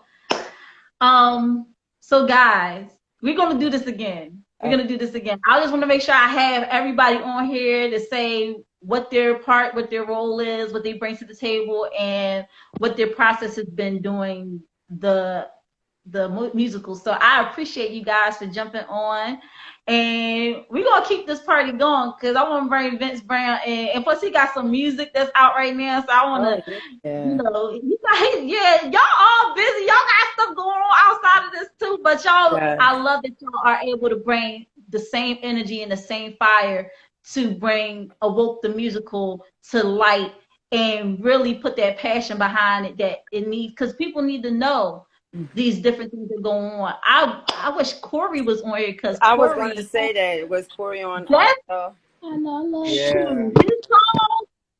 Well, next time you gotta get That's what made me Corey. cry. The You first time got I you gotta heard it, get I was crying, y'all. I ain't gonna Yeah. lie. Yeah. gotta get Look, Corey. there's the Gotta get Jamal. Gotta get stereotype Jamal. things in the play. So y'all going to get a whole bunch of stuff in this play. Definitely. So, who wants to jump off? I hate kicking people off. I can go. Bye, sweetie. Bye. See you, Melina. You on every week anyway. Go ahead. She literally told me pretty much every week. And then once you log off, Melita, I'm gonna bring Vince I in. just hit the little X button right here. Little X. All right, see y'all. It's the look. See you. Girl. Love you. Love y'all. Love you later. See y'all. All right, and we're gonna bring in Vince.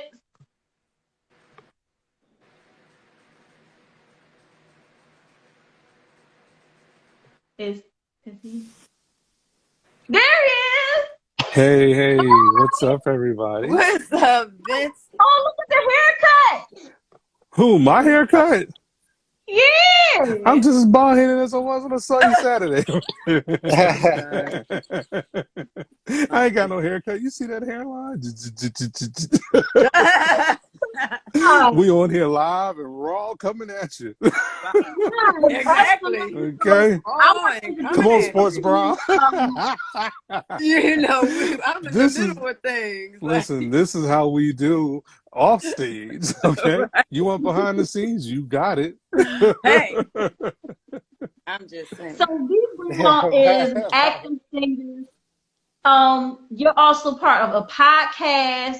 You got a lot of things going on. Yeah. I want you to talk about your major contribution to Awoke the Musical, because you along with Alan have created these wonderful songs that we are able to sing. Y'all brought Karen Smith's vision to the surface. Like it wasn't just a dream anymore. Like this reality. Like this is actually happening. This is taking off. Right. I want you to talk about like that process, that creative process. Like I know it was crazy.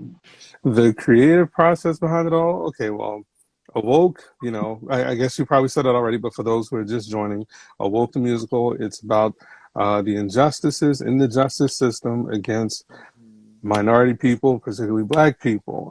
It's about that pipeline system that grooms them from the public school classroom to go to prison. It's about stereotypes. It's about mistreatment of all kinds of brown and Black people. So the writing process and the creating process for the music, and this is funny, I tell people all the time, I kind of sort of became the musical coordinator or director by mistake. See, We love you for it. Okay. Our director, brother Train, aka Alan Clark, of Run Boy Run Productions, he asked me to do something. I was like, okay, so I did it. I thought I was just supposed to write a number for the transgender Black character, bringing an original song. So I did that, probably like 2 hours or something in his living room. I'm like, okay, here it is. And he's like, you're not done. I'm like, what do you mean? It's like, do you know what you're doing here?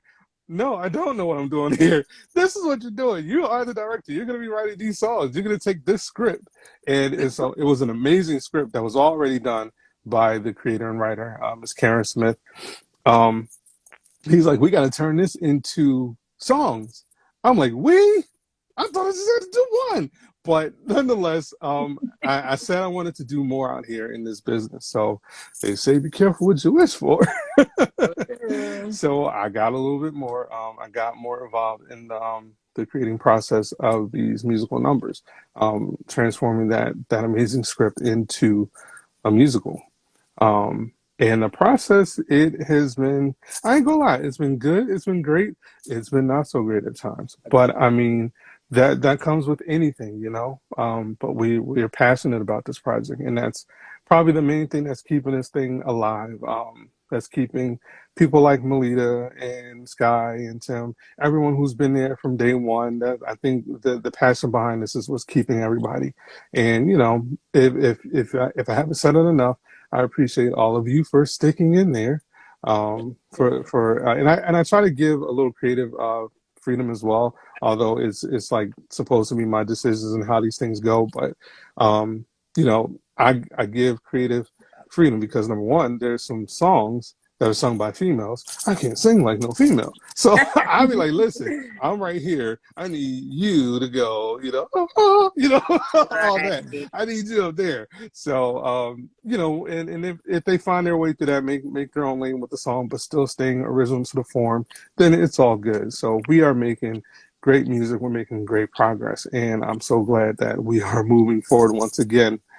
This pandemic really threw a monkey wrench at everybody, like straight in the head, like hit us to the white meat, delirious. We didn't know what to do. What was coming next? It's like, you know, you're afraid to say what's next. So, but by the grace of God, we are still here, and we're getting back in gear. We're starting rehearsing again next month, and we will be on stage for a full-length show.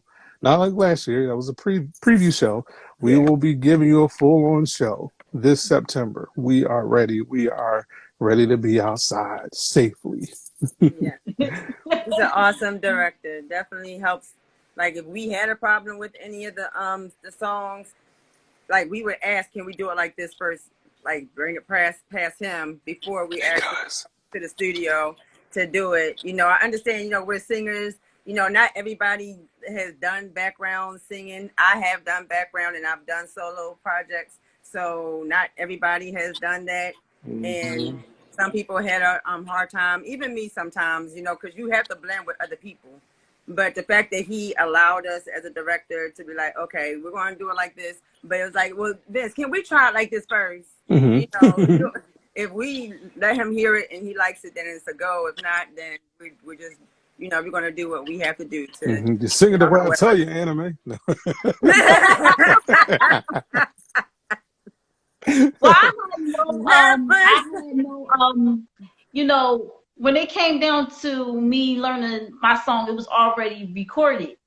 So I just followed what I heard, and you know, of course, I had added my own little flavor to it because you know, but it kind of just sounds like the original because I came in like I thought I was gonna be a juror. And Well, yeah, like I said, with this pandemic and things happening, people in and out, we just have to shuffle things around. And I hope it wasn't too crazy for you. You had a voice that we heard, and it's like, well, she's here. I mean, we can always bring in someone later on to be a juror, but exactly. as time is ticking, this young lady has a voice.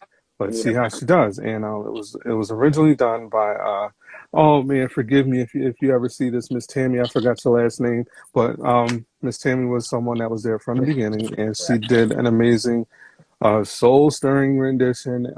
But she had to move away, so you know, we send her our blessings and everything, and we miss her. But you came in and added LaShia to it, and you sang it with just as much conviction and soul as Miss Tammy did. So you did your thing.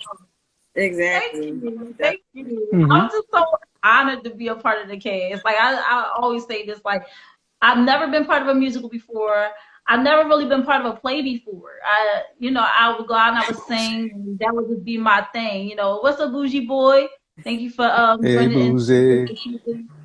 I would just go and just sing at places, but I've never been part of a production before. And I always said I wanted to be, like, ever since I saw Dreamgirls and all, I was like, I would love to be part of a musical. I would love to do that type of stuff. Yes. And y'all afforded me the opportunity to be able to do this. So I'm so grateful. I'm always going to be grateful to be part of it. I got my shirt on. I got my Yes, hoodie on. me too. Mass incarceration is a modern day Okay. I slavery. mean, I wore it Mass to work out the other incarceration. day, so. Okay. I'm sure somebody saw that. But let them know you working out and you awoke. Yes. But mass incarceration is a modern day slavery. Yes, This is it one of the is. shirts that are available. You should be able to find them on the Awoke Musical page. There should be a link in the bio, or follow Run Boy Run Productions. You should be able to find the link there in his bio and purchase a t-shirt. This helps us do things throughout these rehearsals up until production day. Gas is going up, food and water is going up. Yes. So, Yes. buying these helps us as well, helps out the cost. So, but yeah, about the show is also so that people won't be surprised. This is a surprise element.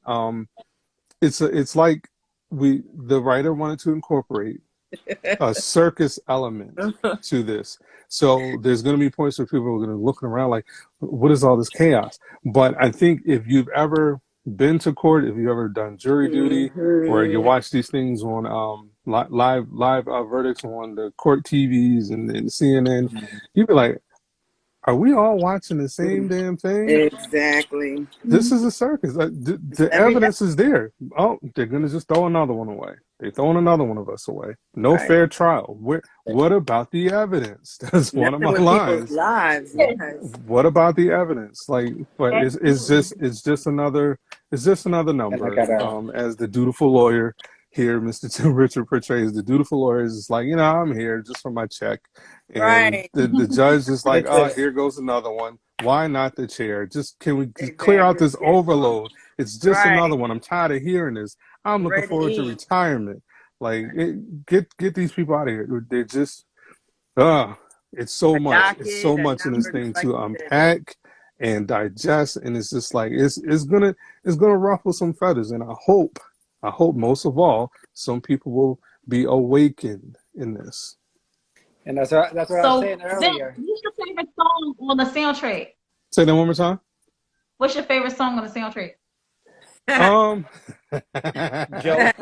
what is my favorite? I'm actually gonna say I'm tied between dang,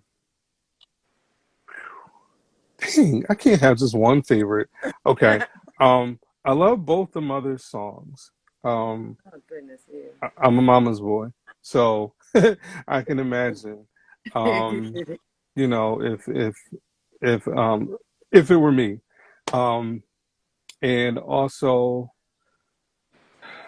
Corey's song. Oh man. Yeah, I mean it's some touching songs in there that really strike that nerve. Not many Right. people know this.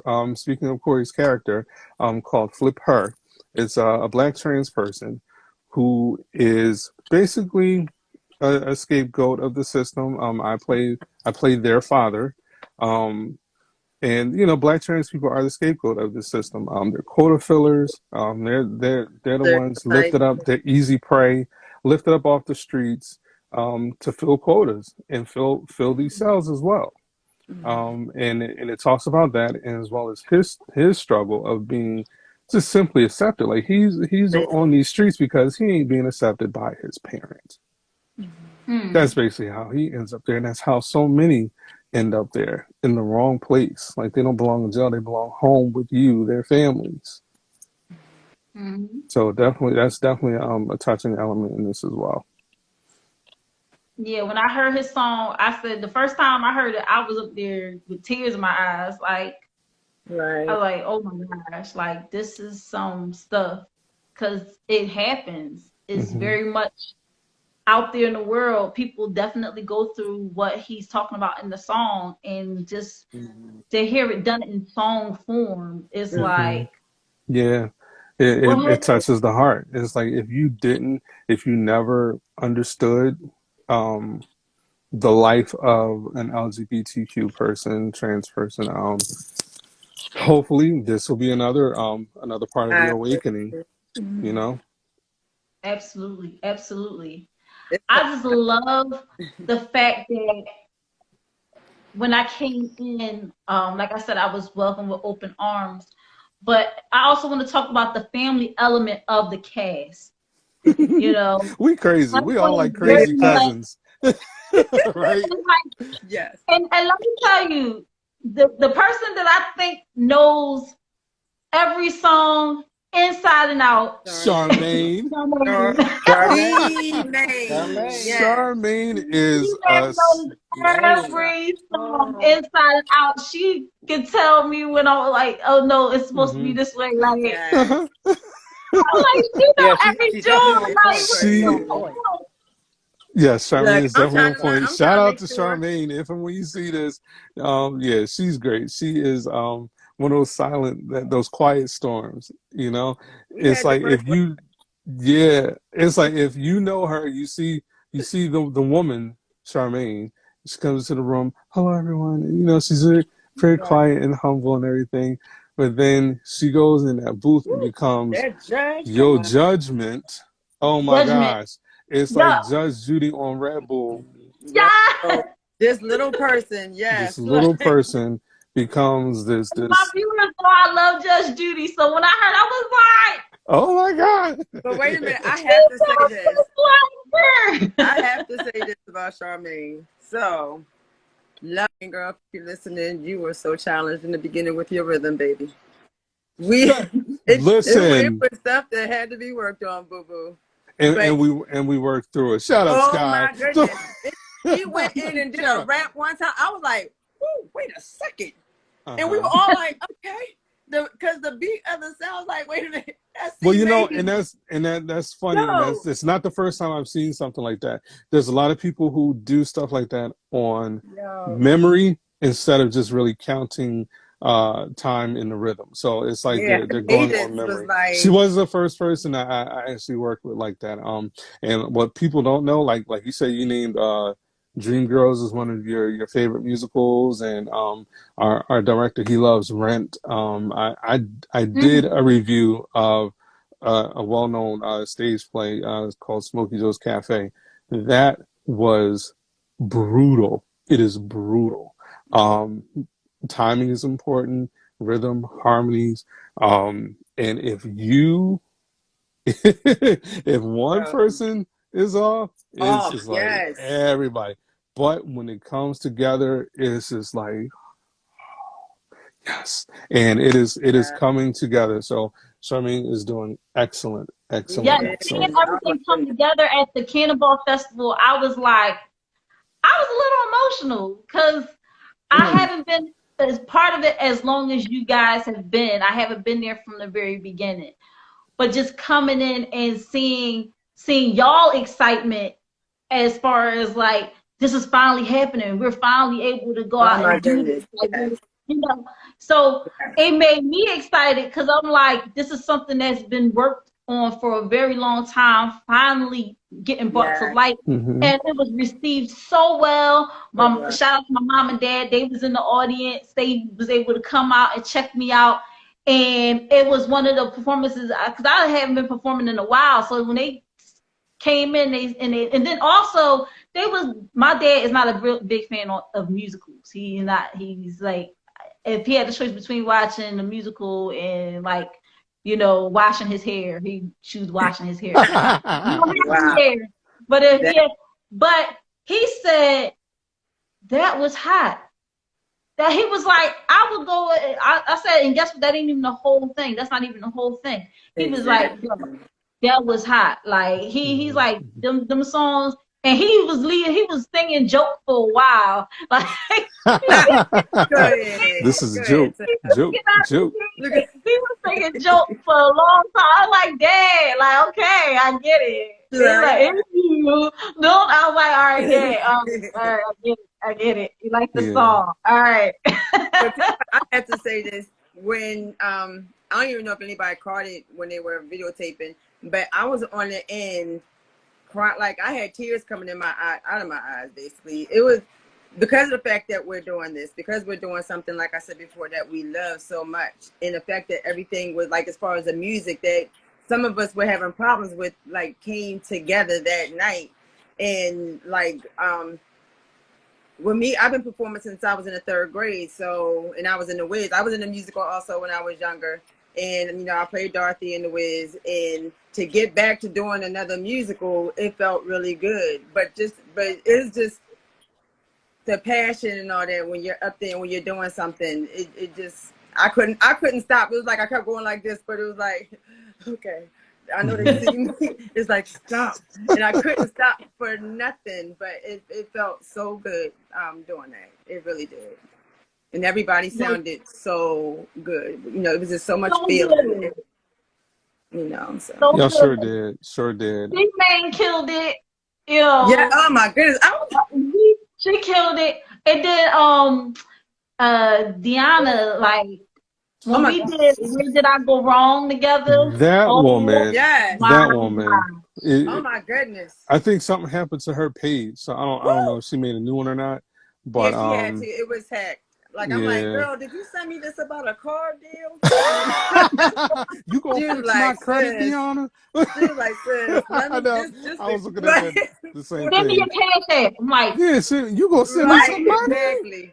Yo, singing behind I was like, her, no, like, that's not when her. I've done her backup for her, she's such an amazing singer, like big time. And when she arranges stuff, it's just the tone in her voice. I'm not saying I can't sing, you can't sing. I'm not saying none of y'all can't, but it's just, I've sung with her more, and it's just the feeling that she puts in, and I'd be like, girl, when you sing, I gotta tell her sometimes to leave some for everybody else.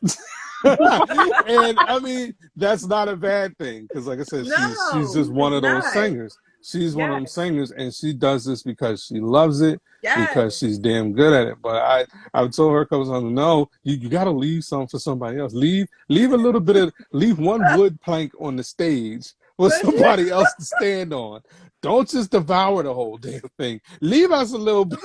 It's an ensemble, woman. She's the Pull lost back. mom. No.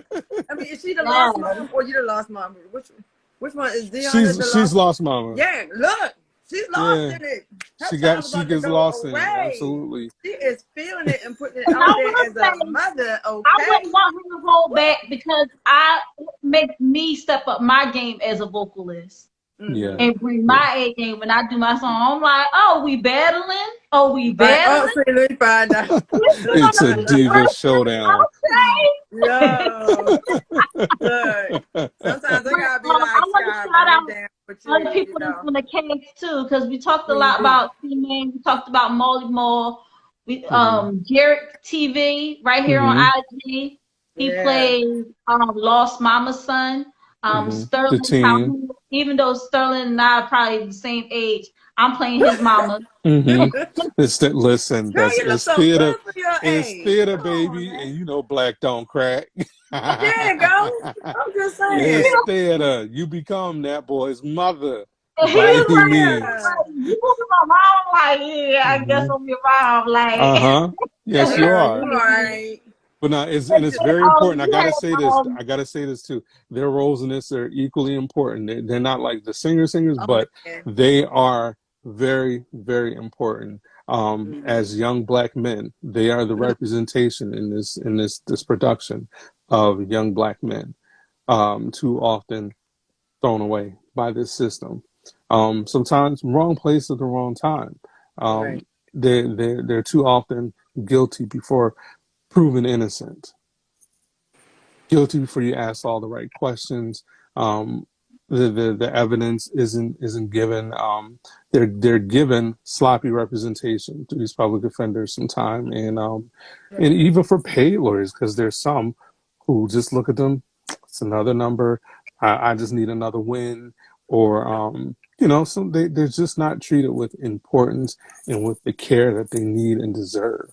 So their character representations are very, very important, and primarily what this is about. Yes. Yeah. Absolutely, absolutely. Lives at young age, but go ahead. I'm telling y'all, Awoke the Musical is an amazing production. It's about the injustices in the justice system, especially against minorities, which are becoming a majority. Don't believe the hype. Okay. That's why, a certain group of people are big mad right now. So yeah, so it's about the injustices in the justice system. Amazing track. We gonna have a soundtrack for you guys. I know. Yes, that's what's important. So Shout out like to Brother after you see King. this, We've been after going out you to Backpage Studios, knocking out, these songs, and just the process and just getting in there. And Champ is just amazing at what he Mhm. does and engineering and recording us and getting us sounding, ready. What I'm saying? Absolutely. Sounding Right, absolutely exactly. phenomenal Yes. on this wax. It sounds like when we right on stage, right? Right. And Right. shout That's the out to awesome part. Like we want people after seeing this, we want you to have a takeaway, not just a memory, but a takeaway. You will have a soundtrack. Like if you can get a Broadway stage production soundtrack, you can get one of ours. Exactly. You're gonna have something to remember. and make sure you go follow Awoke the Musical and Run Production. Boy Run Is it Run Productions Boy Run? Yes. production. Yes. Follow them on IG. Go to the link. Get y'all a hoodie. Get y'all a shirt. Prepare for the musical that is going to be happening in September. Come in with your gear already on. Like Yes. I'm ready. I'm ready. Right. I'm ready to be awoke. I'm ready to be. They keep asking me this question, and I very much am. So make sure y'all go out there. Y'all get the merch. Like Vince says, it helps us in our production stages and getting stuff together, and it goes towards the production of this musical. Right. Shout out to Karen Smith, the writer. Shout out Yes. to Alan Clark, aka Brother Train. I know him by Brother Train. I like, from back in the Yeah. day. Crazy. When he Crazy. hit me up and said, "Hey, do you want to be part of a musical?" I was like, "Me? You want me to be part of a musical?" Like, You sing? hey, how some people they say, they ask me, do I want to be part of something, and then don't ever pan out.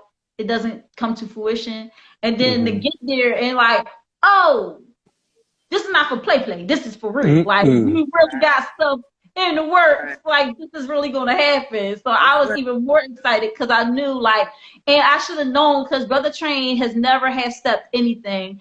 If y'all knew him from like the open mic days, like he had his own spot. He was able to come there, sing, and Right. and Sing enjoy poetry, ourselves. rap. Yeah. Yes, it was amazing. It was amazing. And that's how I know him. So when he said, "Do you want to do this?" I was like, "Absolutely.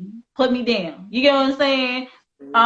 It really helps when you meet people who are genuine from, when you were younger in the game, and then they actually be part of something. You don't hesitate because they're not about any BS. They're about getting stuff Exactly. done. And he has that reputation of just getting stuff done. He goofy as all get out. He's super goofy, but Yeah. he gets stuff done. When he put his mind to work, get something done, Mm-hmm. he definitely gets it done. And I'm so glad that he picked an amazing group of people to put this musical on. And Vince, you being the producer, director, everything, the Over father, music. the sun, the moon, the Thank you. stars, you know, Yeah, over music. the sky I don't being want blue, anyone to be one, discredited. two, five, I'm only over seven, the music. 9, I'm done. I'm and done. Tim is over there like, can I go home yet? Like, where's my coffee? You know.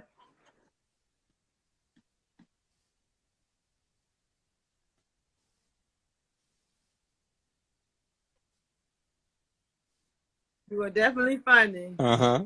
You definitely hold your own, Tim. Ain't no buts Yeah. about it. You definitely come in and do your thing. And I appreciate each and every one of y'all for taking the time to come on to Think Different TV and share your experience. Vince, can you shed some light on the dates of when we'll be performing, or is it still to be announced? We just know that's in September, but we don't know the exact date yet. I thought I saw it Um, had 15 dates, but I you don't. thought you saw 'em? I What seen I dates you seen the think you dates, saw? but I think it's like the first week. No, you know what? Well, first I want to say congratulations to you, LaShia, and wait, shut up, Tim. I want to say congratulations to you, LaShia, and we're very proud of you for having Yes. Think Different TV on your episode 26. Yeah, episode Yes. 26. So congratulations to you. We are so proud of you in the midst of all that you do. Because we talk, you do a lot. It's amazing. You got you should have 1 eye open right now. But congratulations to you. As far as the dates will be, I believe it was the weekend of September 23rd, from the 23rd to the 26th, I want to say. But details will surely be posted. I'm sure you'll post them, and we'll all post them and keep you guys up to date on those dates and how to purchase tickets as well. More than likely it'll be on Eventbrite, but all that's coming. Stay tuned. Stay tuned. Stay tuned. Stay tuned. We coming for y'all. We about to. Are you awoke? If you ain't, you about to be. You about to be. You about to be. I appreciate everyone, y'all. Tim Richardson, Sky England, and Vince Brown. Thank you so much for joining me on Think Different TV. Listen, guys, Awoke the Musical is coming to you very, very soon. Make sure y'all get that merch. Make sure that y'all support. Listen, we're gonna be right in the neighborhood. We right in Philly, baby. We right in Philly. Yep. If y'all from Philly and y'all want to have something to do in September, you want to go see a show, come and see us, baby. We're going to take care of you. We're going to make sure you are thoroughly entertained, okay? Are you not entertained? I know that's right. So thank you, guys. No problem. Anytime. You're definitely welcome. Melita done been on here like 5-7 times already. I heard. Yeah. She been on here 57 times. Like, I'll be back. I will definitely be back. I got 2 more things that I got to do this year, but the details are to come. New album 2. One, yeah. You need some background vocals? Absolutely. Okay. Absolutely. All right. And I have a project coming up in September also. So look, I'll be back on. And check out our podcast, A Quick 15. Follow us at _Quick 15 Network. And view our podcast. We talk about all kinds of things, relationships, some current events, mess that you're seeing on social media. You name it. We talking and we laughing. Yes, we talk about it all. And it's not for the children. Put the kiddies to bed before you pull that podcast up, okay? Y'all not talking about kid topics. Y'all definitely talk about adult topics. No, put the kids to bed, okay? It's time for us to have fun, grown up fun, okay? Right. Tim, did you want to say something? I'm sorry. They won't let you talk, honey. Go ahead and say what you got to say.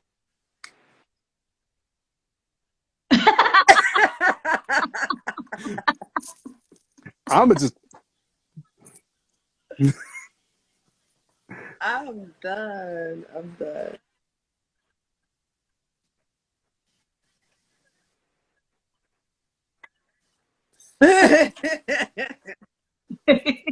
Look, I want to see what type of lawyer this one is. You know.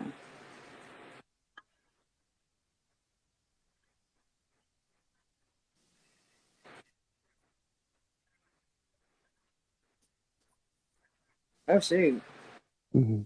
Oh, okay. Oh.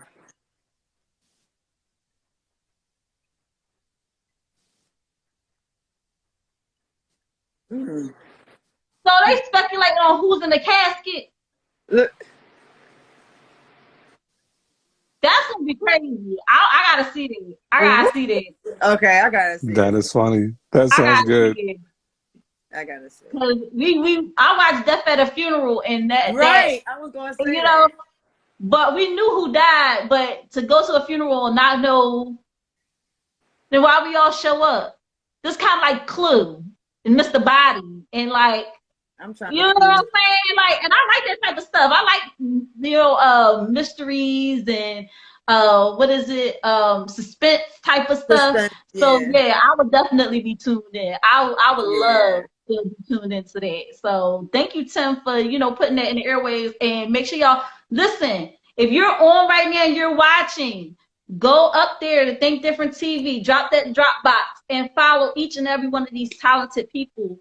Yes, And please. so you can stay in the loop and know what's going on with them. And on that note, I want to say thank you so much for being on Think Different TV. I want to shout out my sponsors, but I want to say thank you so much. I love you guys, and I can't wait to get these rehearsals on and popping. Yeah, me too. Yes, All ma'am. Thanks so right. much again. See y'all. Thank I will see you. No See y'all problem. soon. y'all. Okay. All right. Right. Right. Am I hitting Thank the you. X? Look. Go in the am I, group. Stop asking questions on am I here. hitting the X? Like, go, I don't go. know. Okay, I see leave. All right. See y'all. Shut All up. right, see you guys. Love you guys. I'll talk to you Love Love you very you. back. soon.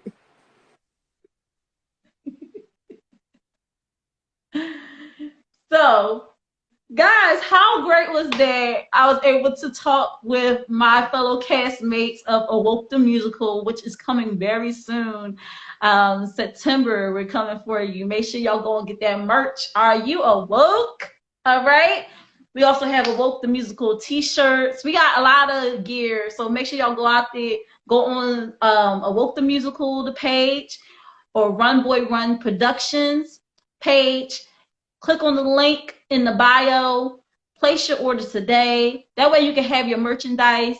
And when we have the musical and we're actually putting it on, y'all will be wearing y'all merch already and be like, yo, and there's some good quality stuff. Like I watched this so many times, and I'm gonna have to watch it again because I got makeup all over the counter and stuff like that. But I've been watching this over and over again, and look, I always have a problem with getting shirts, like, cause I always be afraid that they don't cover my little knuckle thing right here, this little part right here. So I'll be like, oh my god. But this joint, haven't had a problem. I'm telling you some good quality stuff, and you're also supporting the movement. You get what I'm saying? So go and get that merch. Real quick, gonna shout out the cast one more time before I get into my sponsors. We have, starting from the very top, you got Karen Smith, who is the writer. You have Vince Brown and Alan Clark, who put together the music. We have Charmaine Warrington, who is Judgment. Jamal White, who is Uncle Tiptoe, the bailiff. You have Tim Richardson, who is Mr. Dutiful, the lawyer. We have Melita McKeithen, Sky England, and Samaya Nafisa, who are the jurors. We have Deanna Gale, who is the mother. Oh, I forgot. Vince Brown is also the father in the musical. You have Deanna Gale, who is the lost mama. I am the mother in the musical. You have Sterling Calhoun, Corey Eilis, and you have Jarek, who are all the young. Well, Corey Eilis is actually playing Foot Her, but they are all the children caught up in the system. So definitely shout out to the entire cast. We're going to get it on and popping. I can't wait to get these rehearsals started. So excited. Y'all can see the excitement on my face. I'm super excited. And with that, I'm going to go to my sponsors. My sponsors are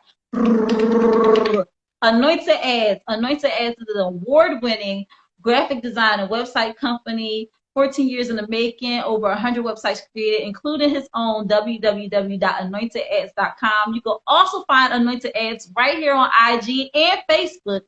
Anointed Ads, that's ANOINTEDADS. That's ANOINTEDADS. Make sure you go ahead and follow him.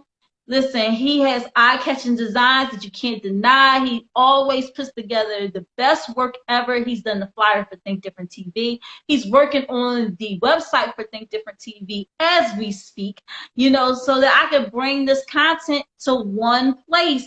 So y'all can just go to the website, my merch, everything. That's another thing. I have merch, y'all. I have merch.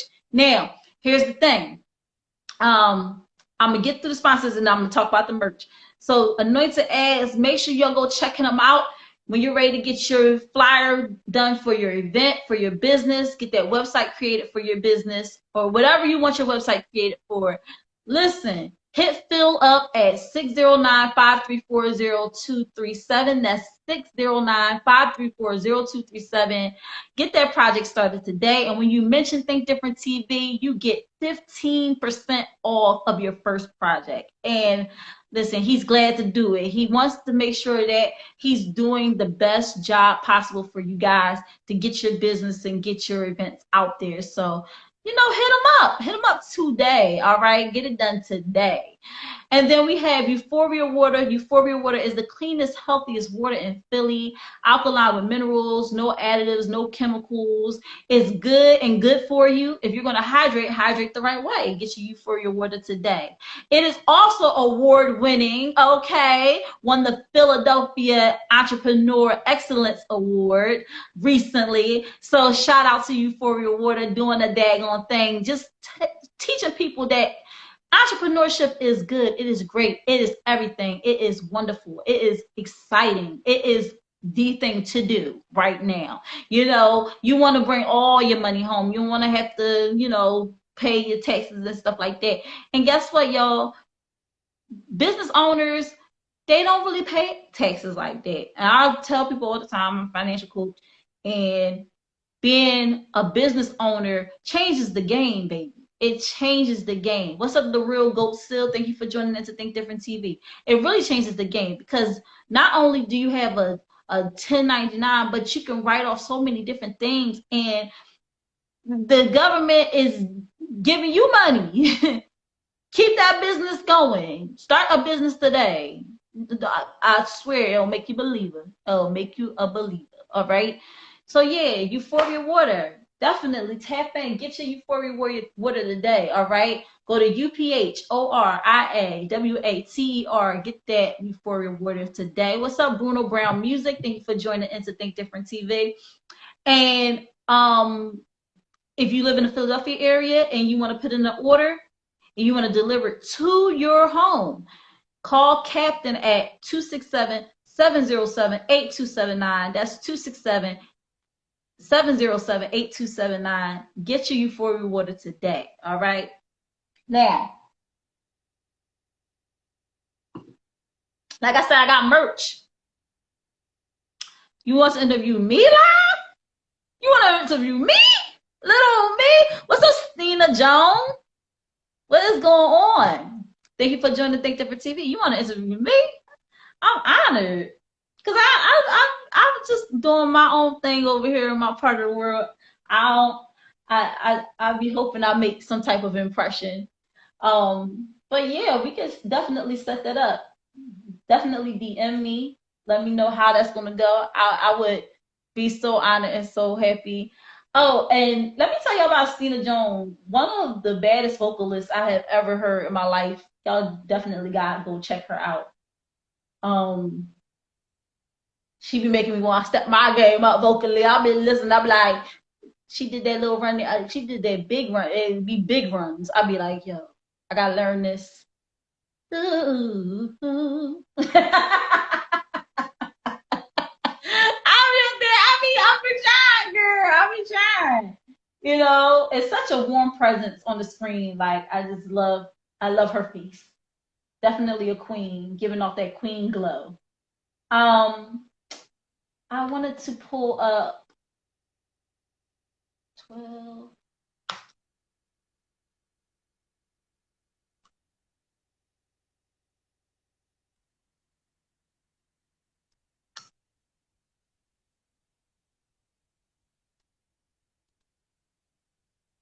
So real quick, while I'm looking this up, I wanted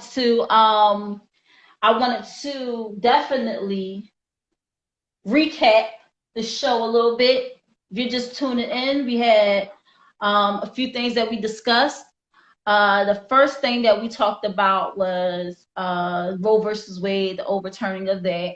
I didn't stay on it too long because, it's going to piss a lot of people off. It's like a given. I talked about the verses, which was hilarious. All right. Omarion versus Mario. And then we had Ray J and Bobby V against Sammy and Pleasure P. So that was exciting to see. The only people that really brought their vocals to the verses was Tank, Mario, and Sammy. That's they the only ones that didn't leave their vocals at home. Uh, so that was something to see. And then I talked a little bit about the BET Awards. Like I didn't know they were still a thing, but obviously they are. And I asked this question, is the BET Awards not popping to a lot of us because the artists that are supposed to be in attendance are not of the same caliber of they're not at the same caliber that the artists were when we used to watch it? Or is it just that award ceremonies aren't popping right now? They're not like hitting like they used to hit. Like I remember I used to love watching the BET Awards, and now it's like And it could be also that I'm just getting older and I don't find them entertaining anymore. I don't know. Them vocals was definitely left in the glove box for something that night. Jeremiah, if we all that we can be. And then on the BET Awards, Giveon was not giving what needed to be gave. Okay, he was all over the daggone place. I was like, what is going on? He said he couldn't hear himself. That's what they said. That he said he couldn't hear himself, and I was just like, So that's what we talked about. And the topic of the night was, when it comes to gender roles in a relationship, do you consider yourself to be more traditional or more modern? So that was the topic for the night. When it's on replay, when I post the replay in my IGTV series, Think Different TV, and on my YouTube channel, Think Different TV, make sure y'all leave a comment, y'all hashtag replay in the comments, and leave your thoughts below. Because I said I wouldn't mind, having a man that goes out and work and says, babe, you don't have to work, you can stay at home, take care of the house, and that, like, the traditional way, but when it comes to the modern way of doing things, like I said, I don't want a man to automatically think that I should cook and clean, but still you want me to go out there and work too. Like, if I'm doing what you do in the relationship and do what I do in the relationship, I might as well just be by my damn self. I mean, they got toys for that, honey. Like, I don't need, when it comes to that, like, I can give me a rose and I can have a really great time. Okay. If you're trying to have me do everything in a relationship, I might as well just have sex with myself too. But I digress.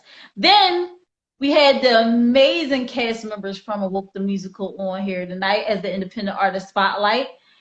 The tentative dates are in September for the Awoke the Musical. He said it was in the 20s, like 23rd, like late September. So y'all got some time, you want to get y'all tickets and everything, get y'all merch, make sure that it's in by the time we do the musical, so you can come in there sporting your merch. Listen, you got plenty of time. It's only June. You got September till September. So let's get it together. Go out there and support local artists and local productions. This is very much a show that needs to be seen. Awoke the Musical, about injustices in the justice system, especially when it comes to minorities, which is actually the majority. So yeah, definitely want to do that. So I'm going to get into this financial tip, and then I'm going to wrap it up for the night because it's already 11:40.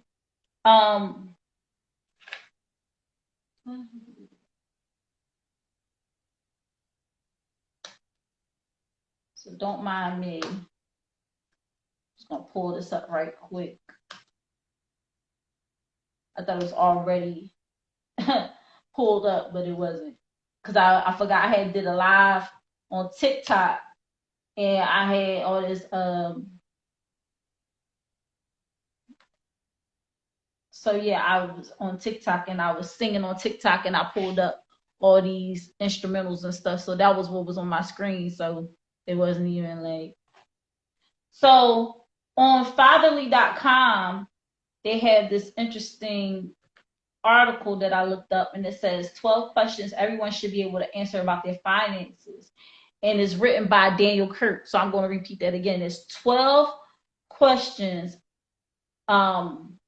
everyone, but I would say adults should be able to answer about their finances. And it's written by Daniel Kirk.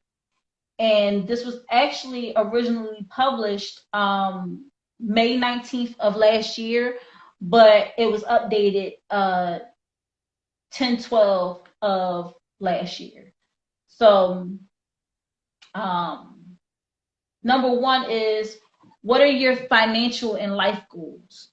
Well, that's pretty pretty broad. What do you look to achieve? Now, I like to break it down in sections. Okay, what are your emergency goals, your short-term goals, and your lifetime goals? So important to know where you stand in that and where you want to go, because a financial advisor and financial coach can better assist you in the process to get to where you want to go. If you're just up in the air about everything and you don't really know what you would want to do in the event of an emergency, or you don't know what your short-term or your long-term goals are financially, then it's a harder job for the financial coach that or advisor that you enlist to get everything together. Because it's like this, y'all. When you sit down with an architect or with somebody that's going to build your home, you don't just tell them just do whatever you want. Some people have a general idea of what they want their home to look like and what they want everything, how they want everything placed. And if you visualize your financial situation like a home, you will be better equipped to plan it out. So what I mean by that is you have to have a foundation when it comes to any type of financial goal. You have to have a foundation and something like, so if you're looking to make this amount of money, you want to make sure that it's protected. So the ground floor, the foundation of any financial home is having that income protection. So that's always the start of it. And then you can build upon it, because now you have something, you have income protection, you have something to fall back on. And that's what income protection is the foundation of any financial home.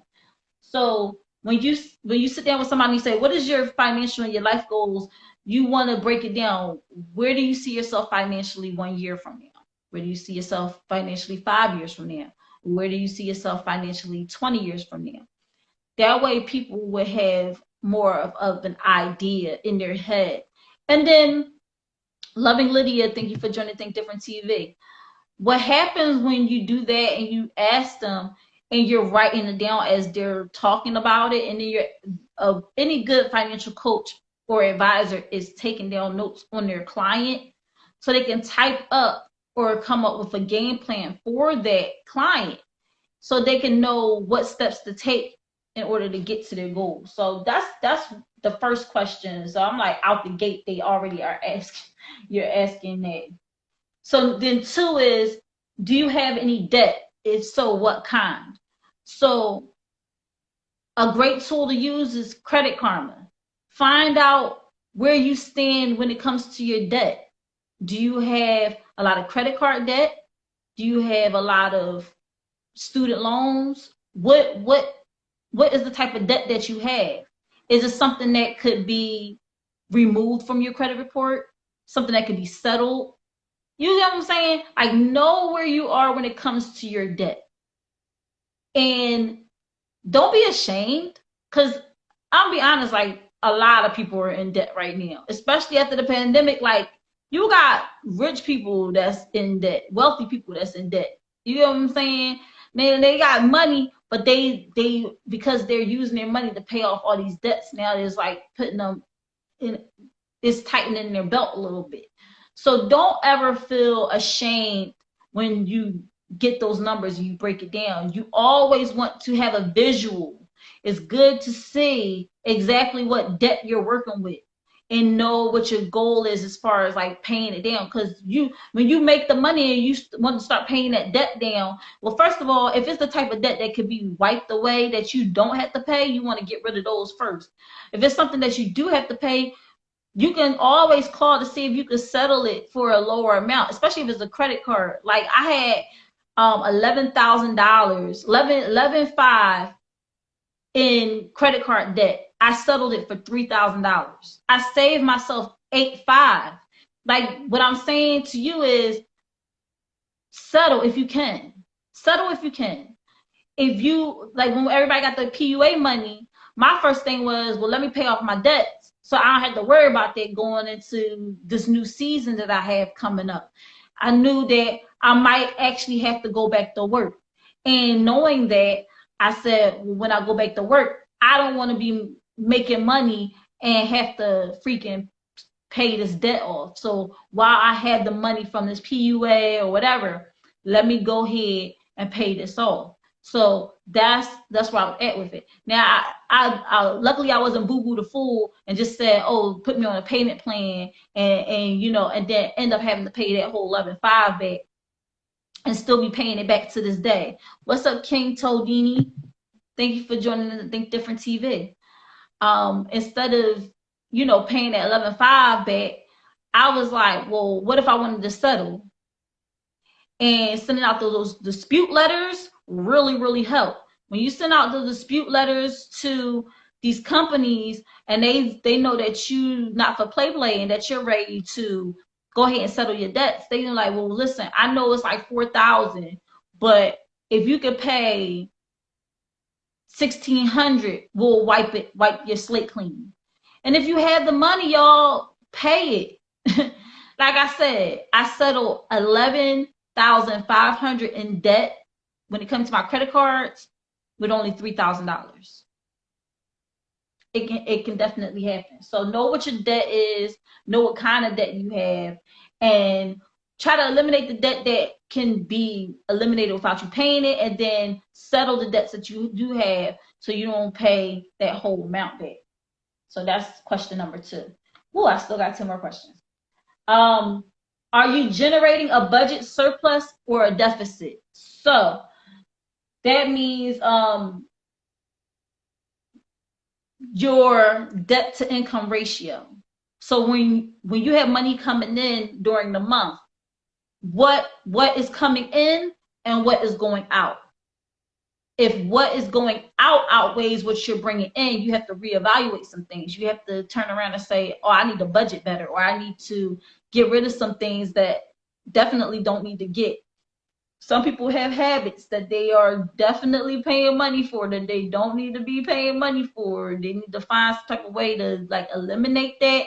But I understand if it's a habit you really can't break. So then you got to look into some other stuff to get rid of. I tell this story all the time. I had Hulu. I had everything, honey. I had live TV, all that goofy stuff. It was like $60-something a month. Then I was like, I don't even hardly watch Hulu like that, but I'm still paying $60-something a month. Why am I doing this to myself? So they have this great thing called, I think it's called Tally. And what it does is once you download it to your phone, you're able to see everything, all your subscriptions, everything that comes out of your check is free. So you don't have to pay anything for it. But what it does is it shows you everything that comes out throughout the month. And then you can be like, well, I don't really use this. I don't really do this. It's like it puts it in front of you. Like I said, visuals are very important. So once you see what's coming out and you see what's coming in, then you'll be like, well, I don't really use Hulu, or I don't really watch Netflix like that. Or I could take in, if I still want to watch Netflix, I can get on a different plan rather than this plan. Like I change my plan so I'm paying less out of pocket every month. Or, you know, just stuff like that. So when it says, are you generating a budget surplus or deficit, that's actually your debt to income ratio. So knowing how much you're bringing in, how much is going out.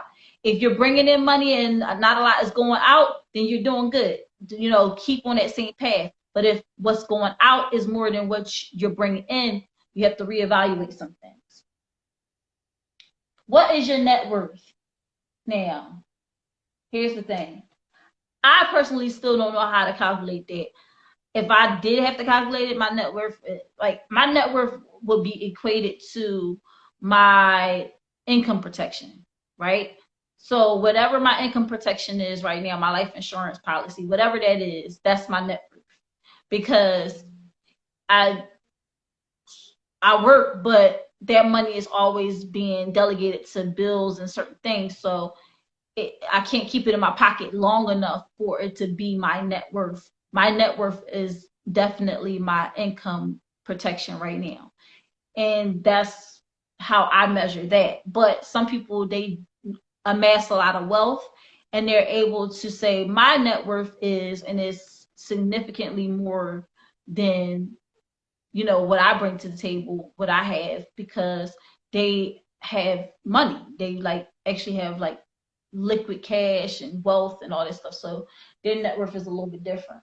But evaluate what your net worth is.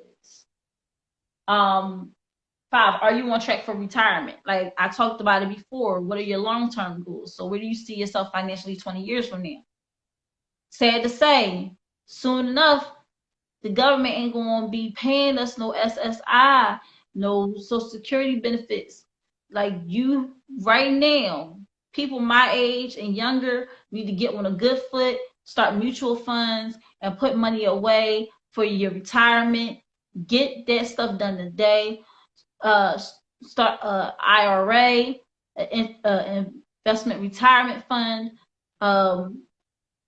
individual retirement account.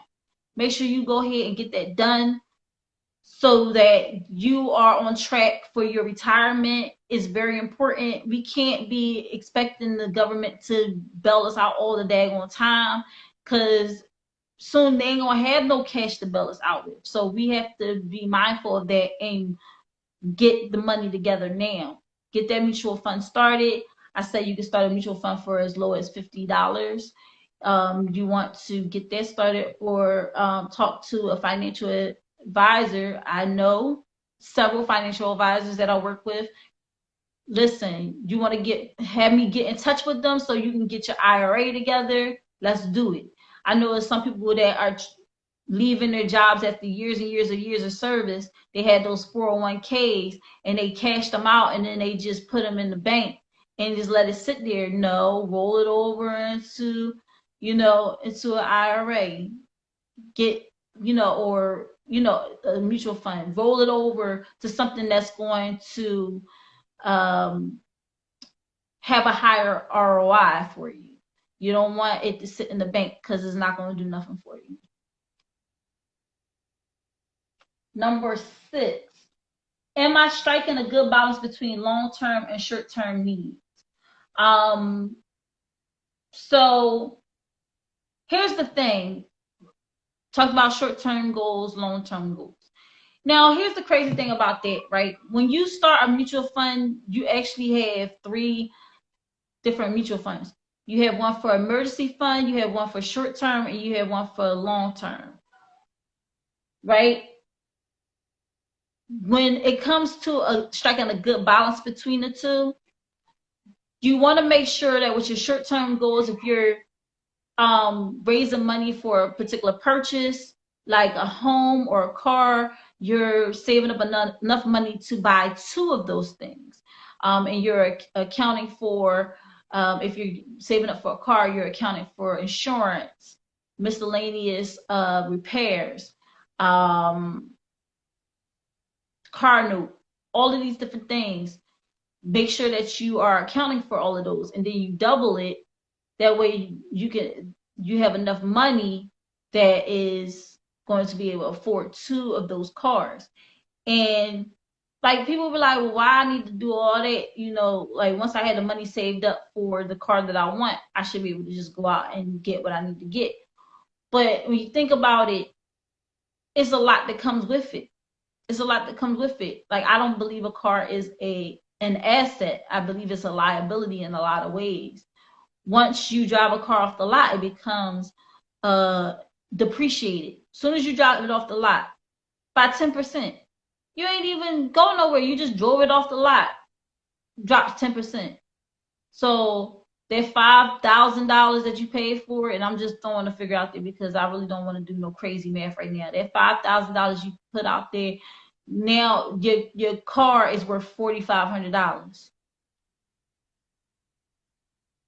Yeah, yeah. And then as you keep driving it and driving it and driving it and driving it and driving it, guess what happens? Is depreciating more and more and more and more and more. And that's why a lot of times when people go to sell their cars, they got to look at the blue book value of the car in that year. So, and it's good for people that are buying the car to also know. And then if the car got like a whole bunch of crazy mileage on it, I know you're not trying to sell this car for the blue book value. You gotta go a little bit lower than that because this joint got crazy amount of mileage on it too. So definitely a liability. But when you have that short-term goal, make sure that you're saving up enough money to buy two of those things. And then for your long-term goal, you know, when you get that IRA started and everything like that, I know someone who will be able to break it down for you. And you know, and one day I'm going to have her on the show. Yes, her. I'm going to have her on the show, a financial advisor, awesome, amazing person, mother. She has a lot of good things going on. I want to bring her on so she can go into depth about, you know, starting an IRA, starting a mutual fund, you know, the process, how long it takes, what people should see when they roll their 401k over into something like that. You know, just giving you the business, giving you all the details. So striking a good balance, like are you on track in both avenues, right? Make sure you're not robbing Peter to pay Paul. You get what I'm saying? That's what they want you to add. So we halfway through, y'all. I swear I'm going to be wrapping it up very soon. So then you have, is your home the right size financially? Woo! Let me read this. It's a fool's errand trying to meet your savings goals each month while ignoring the number one expense for most parents, housing. If your mortgage payment is crowding out the rest of your budget, there probably isn't going to be anything left over for your future self. Generally, one's house value should be 2 to 2.5 times the family's income, says Larson, a fee-based advisor and ACP member. There are exceptions here. If you live on the coast, he says 3 times your income or a little more is probably necessary. And the COVID-fueled spike in prices is going to throw the numbers off for at least a while. But as a rule, hewing close to that line will help keep you out of trouble. So, so the value of the home should be 2 to 2.5 times the family's income. So if the family's income is, if they both bringing in $100,000, the man and the woman bringing in $100,000 a year, that's $200,000. So the house's value should be $400,000 to $500,000. All right, and the value is very important. So you want to make sure that you have a home that is not beyond your means, because they said when you had those mortgage payments that's crowding your budget, and then you can't really do anything else. You can't put food in the house that you got. You can't do stuff. You can't afford to pay for any type of improvements or anything that you need to get done for the house, because you're paying most of it towards your mortgage. So just make sure that your mortgage is not all crazy. You know what I'm saying? Couples, I hate to say it, but look at mortgages that one person can be able to afford if need be. That way, if something happens, even if y'all got two incomes coming in, like what if something happens and you only have one income coming in?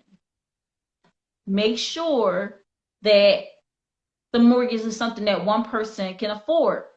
Another thing, having that foundation that I was talking about at the beginning of all this, that foundation of the financial home, that income protection.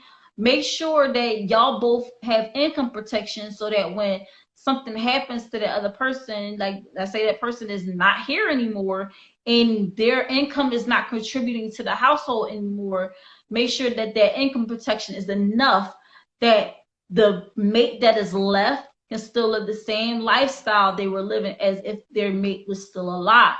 That's very important. So when you go to factor in all the things for your income protection, you look at dime, your debt, your income, your mortgage, and your education for your kid. Mortgage is number 3, but is very much important. Is all 4 of them are important. And you want to make sure that your mortgage payments are taken care of for at least up until the youngest is 25 years old if you have kids. You want to factor all that in. All right. That way you have the right amount of income protection. Okay. What is your portfolio allocation? You really want to take a look at your mix of stocks and bonds to ensure it's a good fit for your cash flow needs and risk capacity. Older adults should generally steer their portfolio in more conservative direction to better weather any financial storms. But for young parents who expect to be working for another few decades, Martin suggests that growth should really be your main objective. Over the long term, stocks are usually the place to be, he says. Now, there's nothing wrong with stocks, but stocks are very risky if you don't know what you're doing. It's like putting all your eggs in one basket. So you want to generally get a mutual fund. What's up, Caddy Kev? You want to get a mutual fund in place. A mutual fund, instead of taking that $100 and putting it in one stock, what you're doing is you're taking $100, and I'm just using a figure, money figure, but you could definitely put more in or less to the point of like $50. But what that does is it divvies up all your money into 100 to 150 different stocks. So if one of the stocks should fall, you still have money generating, and sometimes another stock will pick up the slack of that stock that has fallen off. And that's what you need. That's how mutual fund works. You have your money divvied up with all these different stocks. So it's keeping your portfolio diversified. And you don't have to worry, and it's a little less risky than, having all your money involved in stocks and bonds.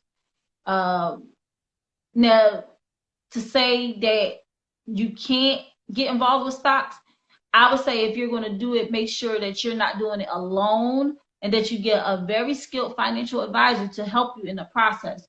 Don't try to do it on your own. I'm trying to tell you, like some people be like, well, I got money and I want to do Acorn or want to do this and that. Okay, but I just say go and definitely get a professional, sit down with a professional, pick their brain on what's the best route to go so you don't end up losing your money. Point blank, period. Number 9 is, what is your marginal and effective tax rate? Be honest. Do you have any idea what you're in? Say the 12% or the 22% tax bracket. Knowing how much the IRS is going to snag from each additional dollar you earn can help you figure out, for example, whether pursuing a side job is worth your time after factoring in taxes. So I really don't know what my tax bracket is. I just know that if I make a certain amount, they'll take out a certain amount. But if I make way more than that, they'll take out more money. When you fill out those I-9s, just be aware of your deductions. All right. Now, if you have children, of course they're going to be deductions, right? But here's another thing. The more deductions you have, the more money you bring home. The less deductions you have, the less money you bring home, because they're going to take more taxes out. Now, at the end of it all, if you have a lot of deductions on purpose or by accident, you have a lot of deductions, and then at the end of the year or the following year, you file taxes, and then they're going to take all this money, and you're like, well, dang, you end up owing money. Like, that's because you have too many dependents.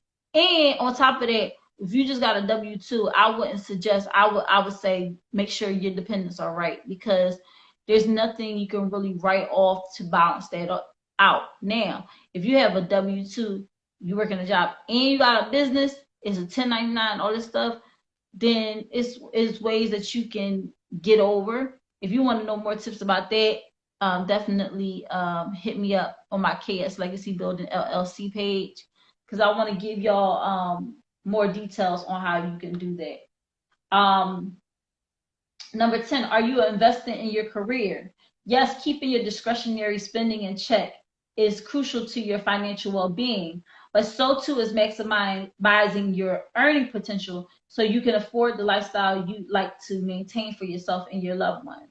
So investing in your career. So I was talking about it earlier, start a business, because business owners actually have the upper hand when it comes to taxes and write-offs and all that stuff. So you want to start a business.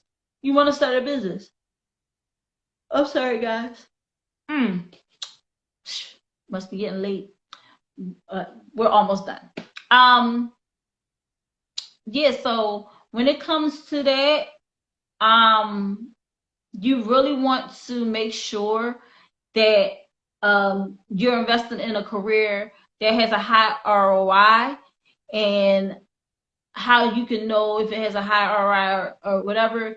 Like, people be so closed-minded when people approach them about business opportunities, but they always talk about how they don't never have no money, or how their job is always, giving them the shaft.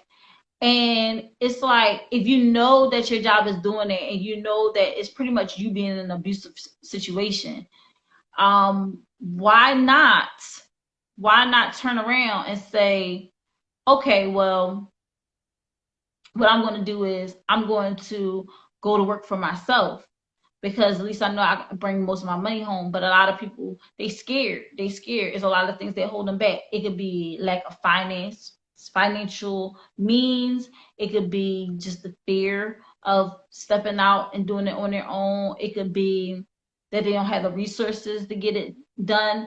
But just talk to somebody that is doing something that you like. Figure out what you like to do outside of your job, and then find out how you can capitalize on it. That's pretty much it. Because then if it's a side hustle and you're doing it and you like to do it, you won't really look at it as a hustle and bustle. You won't look at it as a job. You'll look at it as, this is something I love to do and I'm getting paid to do it. And that's a whole different mindset than, oh my gosh, I got a side hustle, and and then you don't like doing that either. Number 11, if something were to happen to you, would your family be able to weather the storm financially? Again, back to the foundation of any financial home, making sure you have that income protection. Very important. Do you have income protection in place? If you don't, and you have no idea what the heck I'm talking about, please hit me up at KS Legacy Building LLC so I can get you on track. And because the thing is, like, a lot of people don't think about how their absence can affect their family until it's damn near too late. All right. I can't tell you the amount of times that people get diagnosed with something and then they say they want to go and get life insurance. And because they have that history, they can't get it. Because they had a medical condition, they can't get it. So all this time when you were perfectly healthy and you didn't have this going on with you, and I offer you a chance to protect your income, and you turn it down, you kept turning it down. Oh, I don't see myself dying anytime soon. But then you get this horrendous diagnosis, and then now you're sitting there like, oh my gosh, like, what am I gonna do? Like, don't be that person. Be proactive, not reactive. And it says one of the most important financial steps you can take as a parent is making sure your family is prepared should something tragic happen or you lose your ability to work.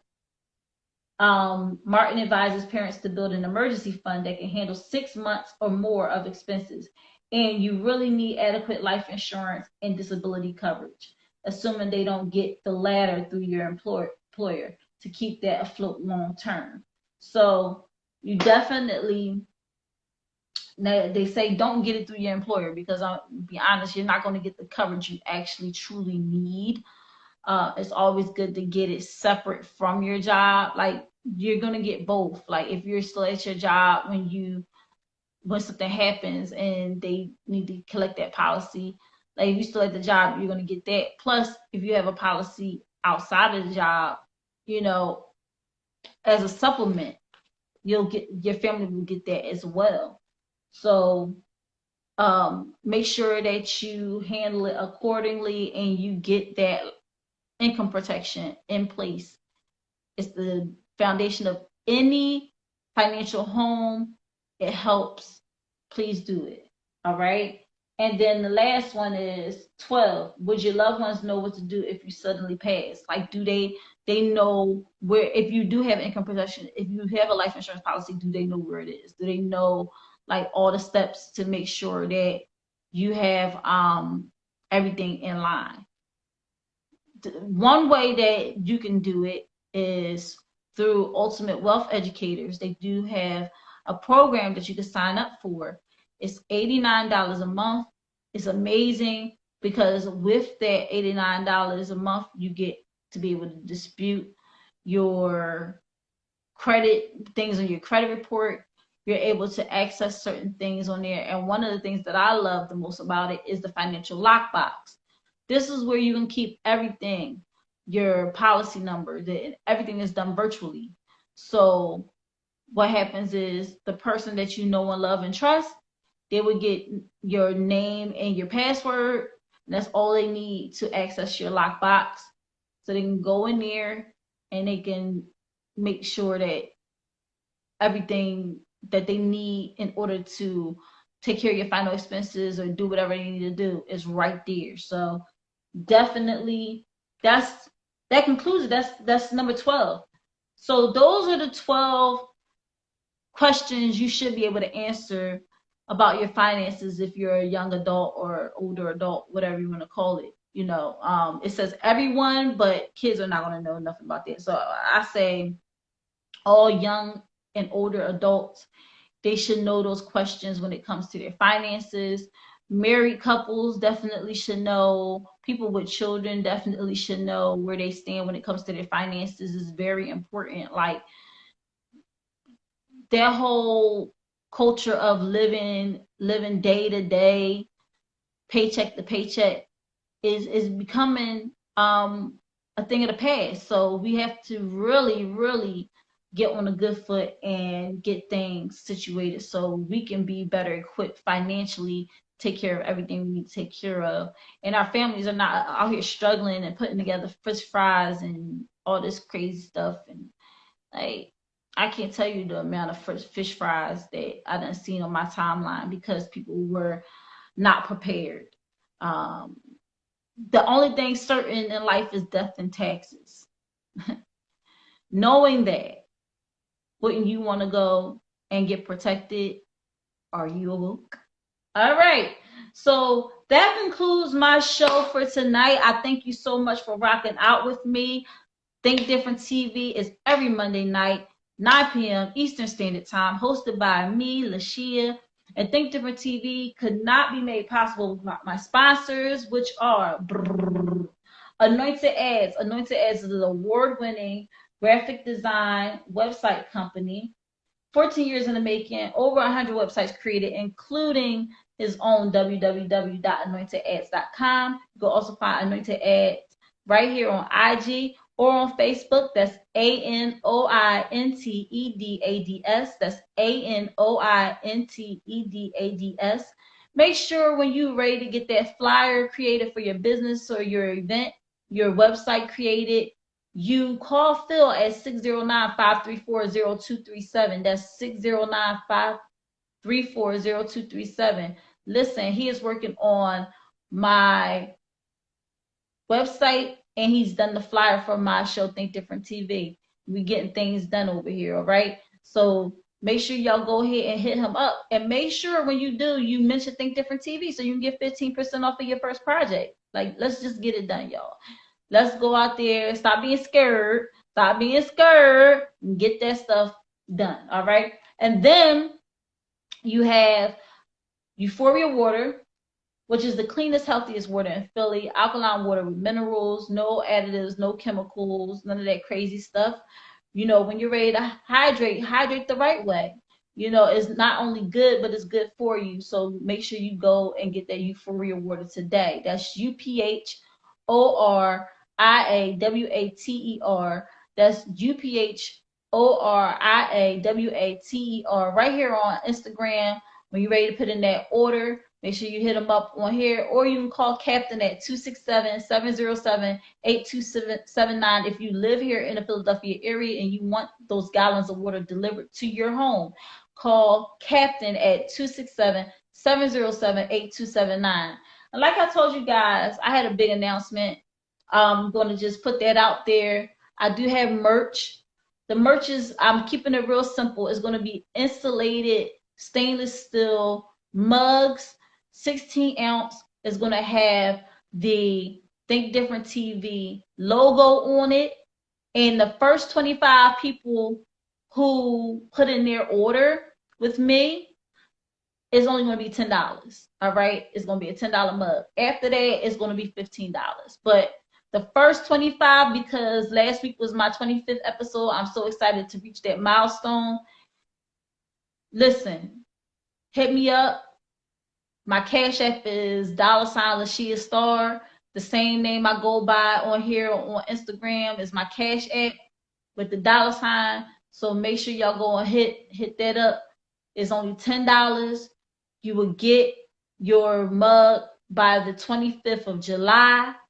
You know, keeping with that 25 theme. So the 25th episode was last week. The first 25 will get the insulated mugs for only $10, and you'll have your mug by July 25th. Also, be sure to check out Awoke the Musical on IG and Run Boy Run Productions right here on IG. Go to the link in bio. Make sure you support Awoke the Musical, all right? And get that merch for that as well, because our show dates are in September. We're going to be doing the daggone thing. And I'm so excited to get these rehearsals back underway because I feel a little out of practice. So we're going to get in there. We're going to get things done, get things on and popping. I was just in the studio on Saturday and laid down some things. So excited to see this actually come to fruition.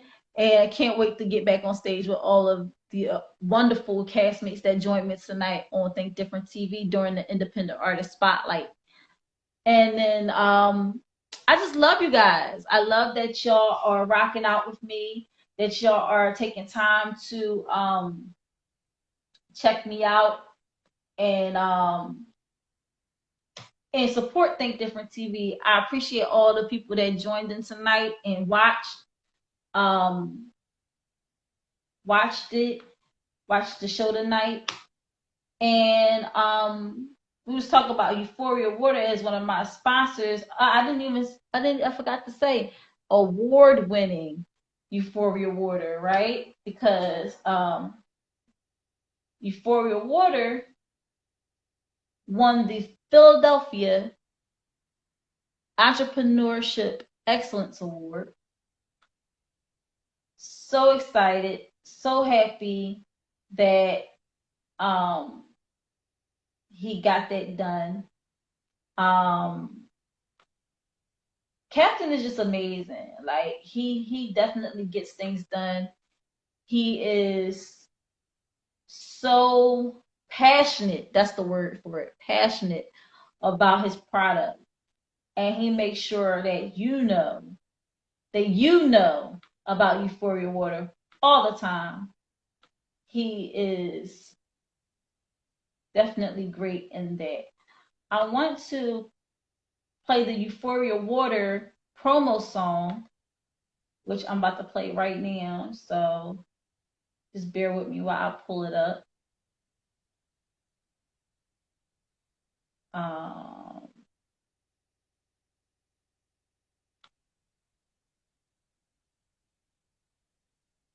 It's like it don't want to be found. I know it's here. I know it's here, y'all. I know it's here. Where is it? Where is it? Where is it? Where is it? Where is it? All right, let's do this.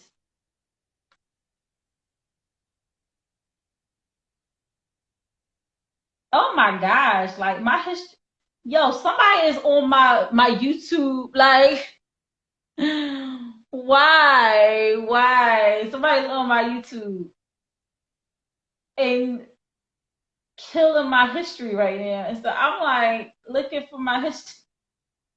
I'm looking for something in particular and I cannot find it because somebody, what the heck?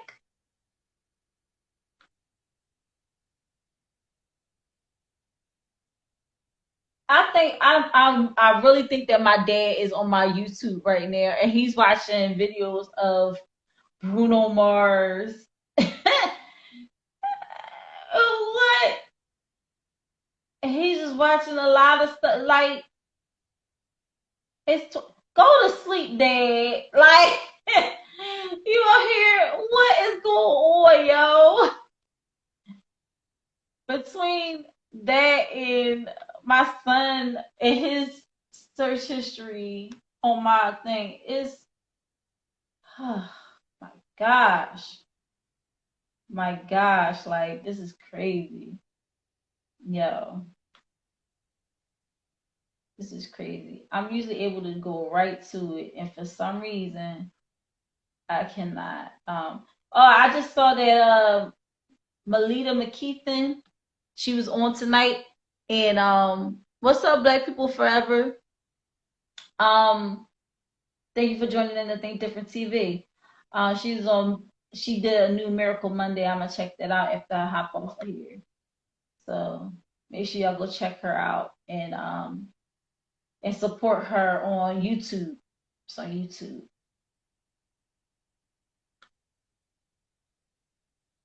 Yeah, I really don't know what's going on right now because this don't make no sense. This don't make no sense right now that I can't find my uploads.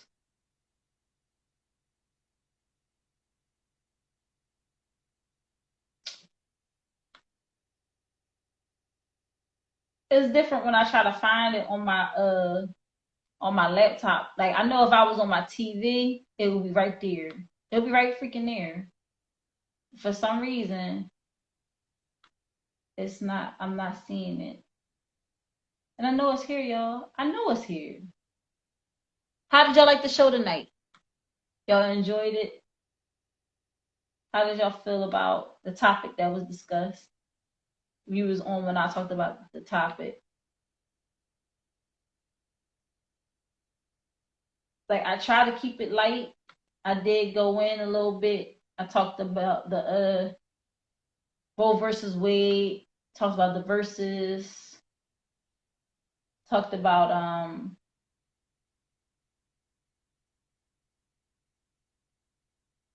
the verses, the BET Awards, talked about all that, honey.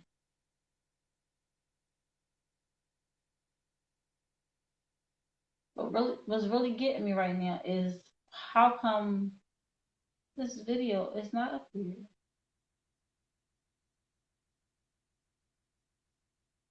Sort by date, most popular. Let's see if that's it. Oh wow. I'm not finding it on here, y'all.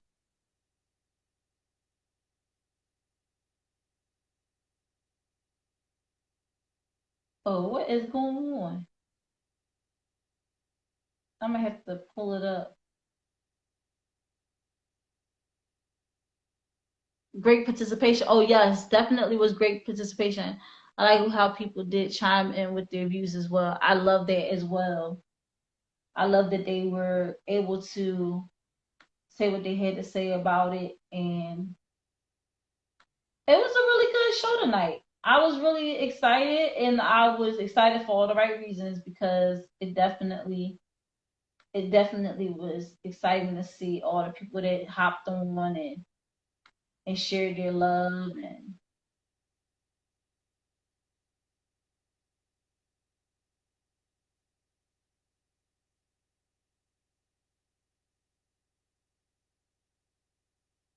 this is so weird. Like it is usually right here with all the other videos. Now it's not here. It's not here, y'all. That is crazy. That is so crazy. I don't know what's going on.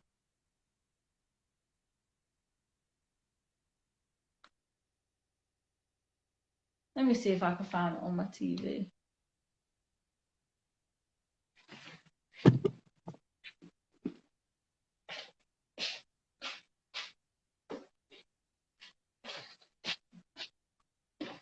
And I bet you, as soon as I turn on the TV, it's gonna be pulled up on there. But like I said, I appreciate everybody for tuning in to Think Different TV tonight and showing their love and sharing their views. And I'm just so grateful and so blessed to have this platform, be able to share my thoughts and views with all of you guys, and know that y'all are watching and y'all are supporting, and you know, it's a great thing. It's a great thing to see, you know. First of all, really, I don't never have to sign in. Whenever I have to sign in.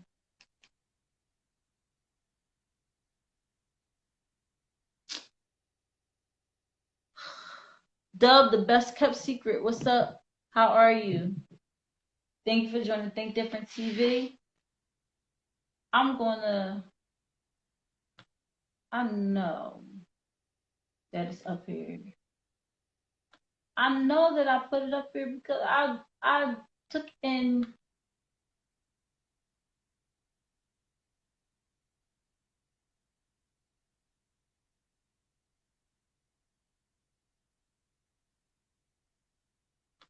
Oh, I know why all these videos are coming up when I put in Euphoria, because it's in the description. Crazy girl. You put in the description, and now you can't even hardly find it.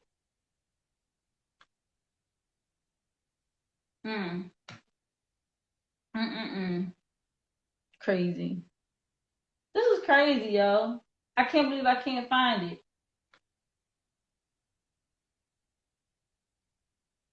I can't believe I cannot find this video. It should be like right at the top. I'm wearing blue.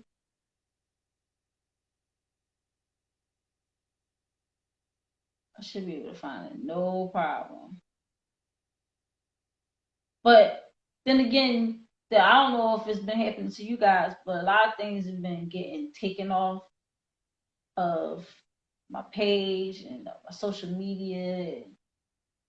It's like really, really weird because they said, "Oh, that's somebody else's music," or that's not like that's not yours. So They have you appeal it and everything. It's been happening a lot more on my Instagram. So that's really freaking annoying. I was like, I don't like that. But I really don't like that.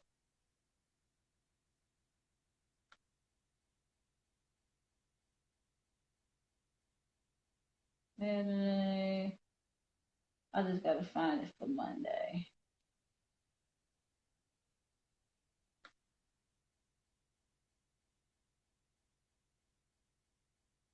Friday.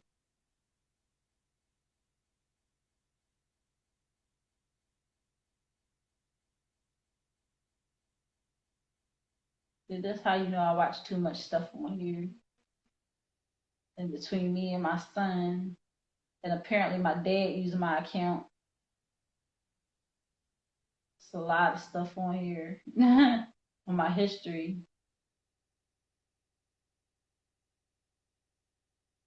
All right, I'm coming up on it. Here we go. Here it is. Oof, I don't know why.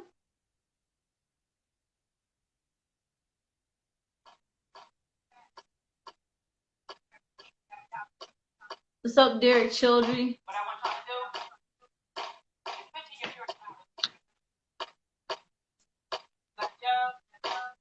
it in the air. Yeah, that's okay. And if you don't, I want you to go over there and do a sip of that magic. The only thing that quit my thirst and build my flame. The only thing that's in my purse and in my hand. You just gotta say the name. There's no wonder. You can guarantee that. Face flow. Everybody not tired. We feeling what you never so elevate higher. We feeling what you never so elevate higher.